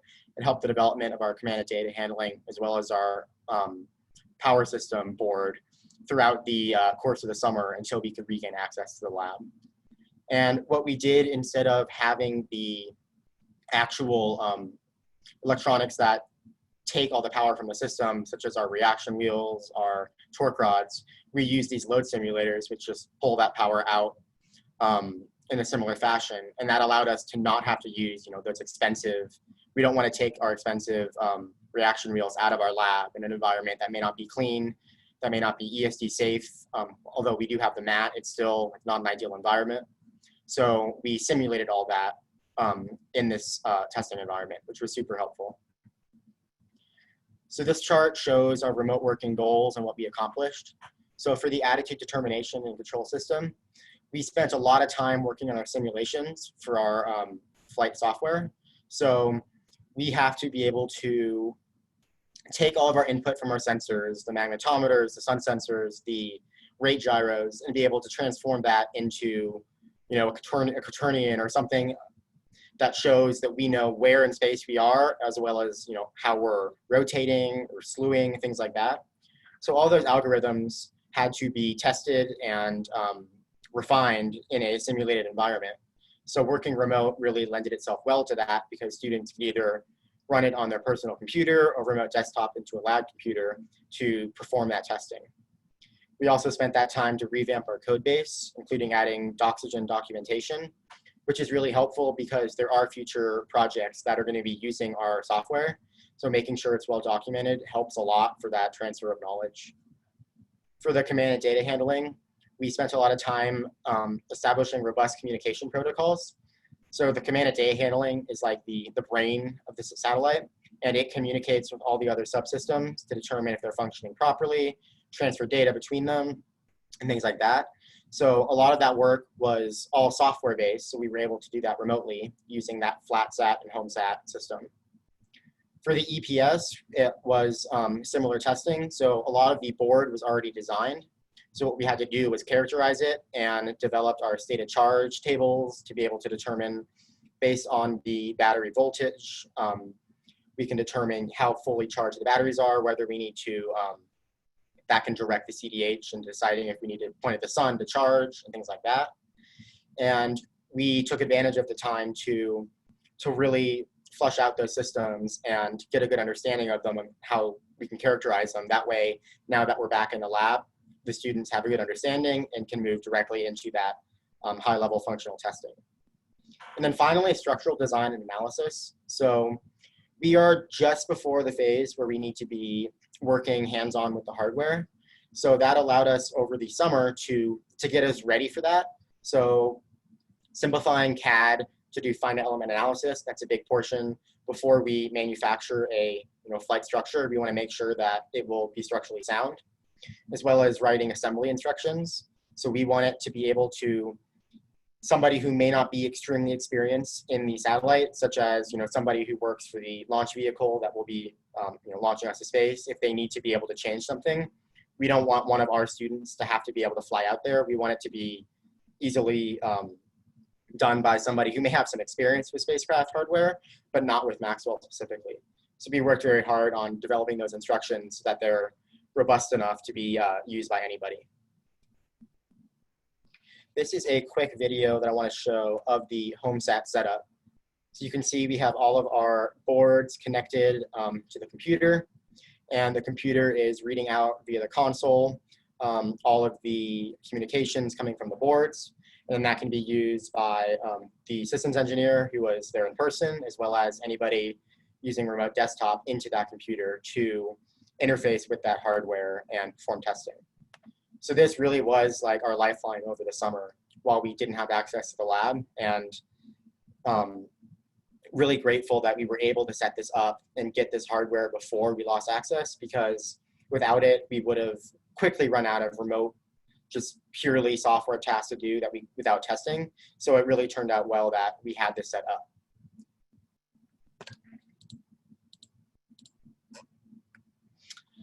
Finally, I wanted to discuss the next steps for Maxwell. So like actually all three of the CubeSats that we spoke about today, we're looking for a launch around Q3 of 2021. So for Maxwell specifically, we have a lot of work leading up to that. So right now we are reaching towards our pre-integration review. And what this consists of is us proving that all of our components are at an EDU, which is a development unit level, able to perform as intended prior to doing a full integration into a CubeSat. So once we pass that pre-integration review, we'll begin our flight assembly, and that'll all be done in our lab using our clean facilities in order to protect all of those components. And once we're fully assembled, we'll move to an environmental testing. So we can do some of that testing here in our lab, and I'll show some of that equipment shortly.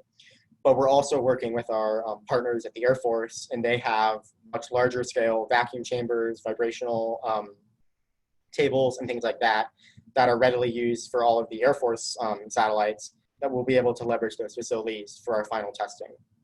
And then finally, and that'll be done over next summer. And once that's done, we'll be able to deliver to our launch provider, and we'll be able to launch and begin the commissioning and go through those ConOps as I mentioned. So it's a very condensed schedule, much more condensed than some of the other projects, but we have, as you saw, our team's 22 students. So we have a lot of people on board and a lot of motivated students. So it shouldn't be an issue.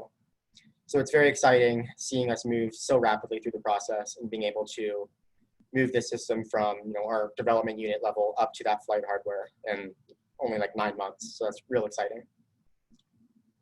With that, I'd like to thank our stakeholders and partners, as well as all the listeners, and I can answer any questions. Looks like, Matt, you got a couple of questions in the Q&A box. Perfect. First one is, as an undergraduate, how hard has it been to learn this complex topic? I joined the project as a freshman, and I started off, I had some experience in doing mechanical design. So I started with that, and doing the mechanical design, I learned about all the different subsystems and components. And then what was interesting is as I started taking my courses, they started lining up with what I was doing in the lab. So things built up sequentially. With that said, it's also been really helpful to work with the graduate students who have a lot more experience in absorbing their knowledge and information as we progress through the project. So it's been really nice having that mentorship as well. One question is regarding 5G technology. We have not looked into that for Maxwell. So Maxwell was actually, Dr. Palo presented it and it was approved back in 2016, and we've been developing it since then. There's a lot of components, as you saw, that are designed in-house, so that's taken quite a while. So we have not considered that currently. That could be a great idea for a future project. Thank you for bringing that up. I think in terms of 5G, one interesting item is that there's been a lot of work in low-profile antennas that could potentially be used for inter-satellite communication links. So I think that that's somewhere where work could be done. Definitely. And then finally, last question I see is, are the codes and designs open source? What part did you implement on the FPGA? So currently our designs are held internal with the university. We publicize, the external, how things look, but the actually the CAD files and how things are functioning are internal for us. For the FPGA, we're actually going through that currently. So all of the CDMA encoding and decoding is done through that FPGA. And we have actually a professional engineer that's helping us with that, as that's further beyond the scope of even graduate level, most graduate level students through our program. Final question is, what readings would you suggest? Off the top of my head, there is a NASA Cubesat kind of handbook that outlines all the major subsystems of a CubeSat, as well as the design cycle. That can be found easily accessible publicly. So I'd recommend looking that up. And then from there, you can kind of, depending on what aspect of the satellite you are interested in, you can further delve into research in that regard. So maybe Matt, while you're getting set up to do a quick tour, because it looks like we're out of time, I'll make a comment about sort of the sharing and the open source. Well, we don't post all of our designs directly open source, and some of that's just the level of effort to support that. If we want to make something open source, we also want to make sure it's mature at a level it can be supported. So we've held off on that just because of our limited resources, but we have shared with other individual teams on a one-to-one basis. So a number of other university teams we have shared elements of our designs with, with the caveat that we can provide some input, but feel free to take it and run and go with where you want with it. So we are open to sharing if folks are interested in doing so and want to reach out.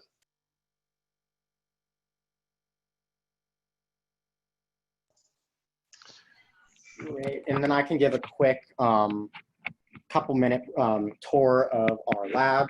So I'm currently in what we call the anti-room. So this is where we do all of our soldering and anything that may release fumes, particles that we don't want in a clean environment.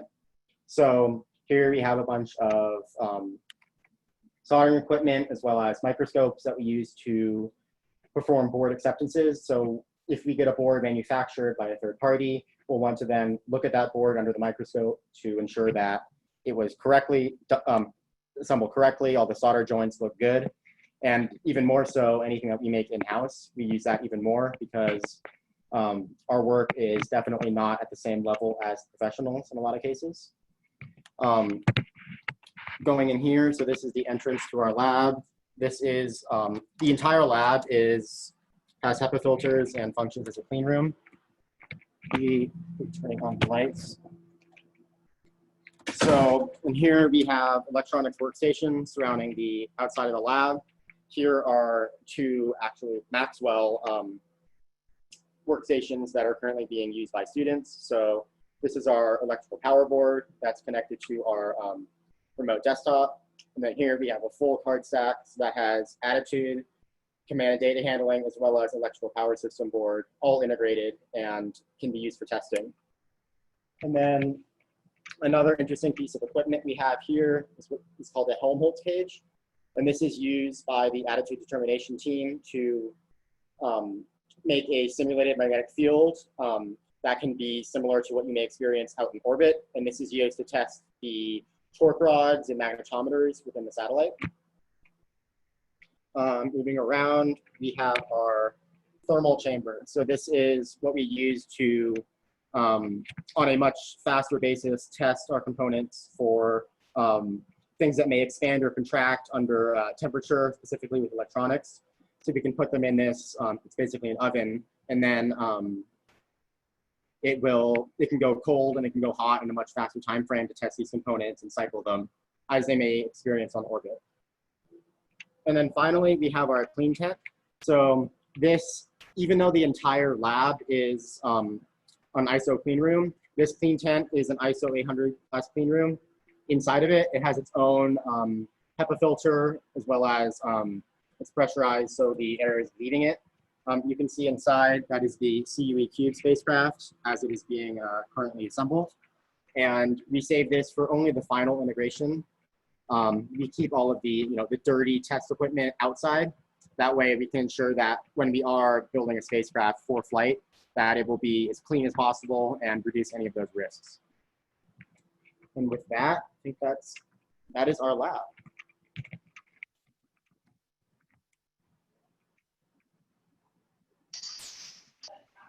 Great, thanks there, Matt. I think that's it for us here.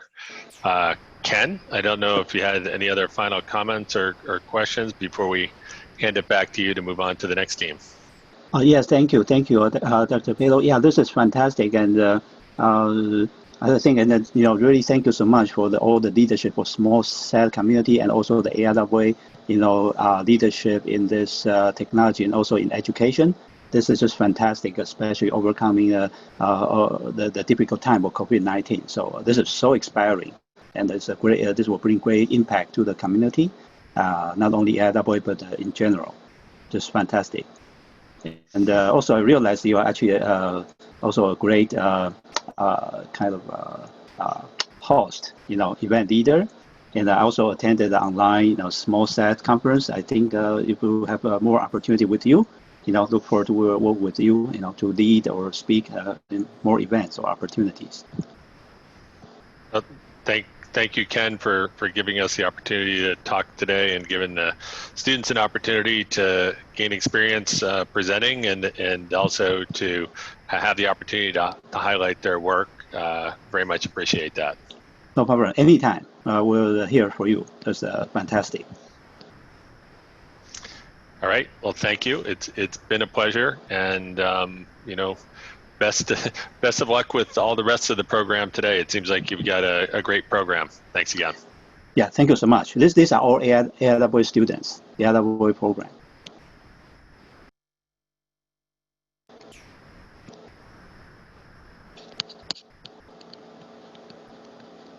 Okay, so we are going to swap teams. So let's see.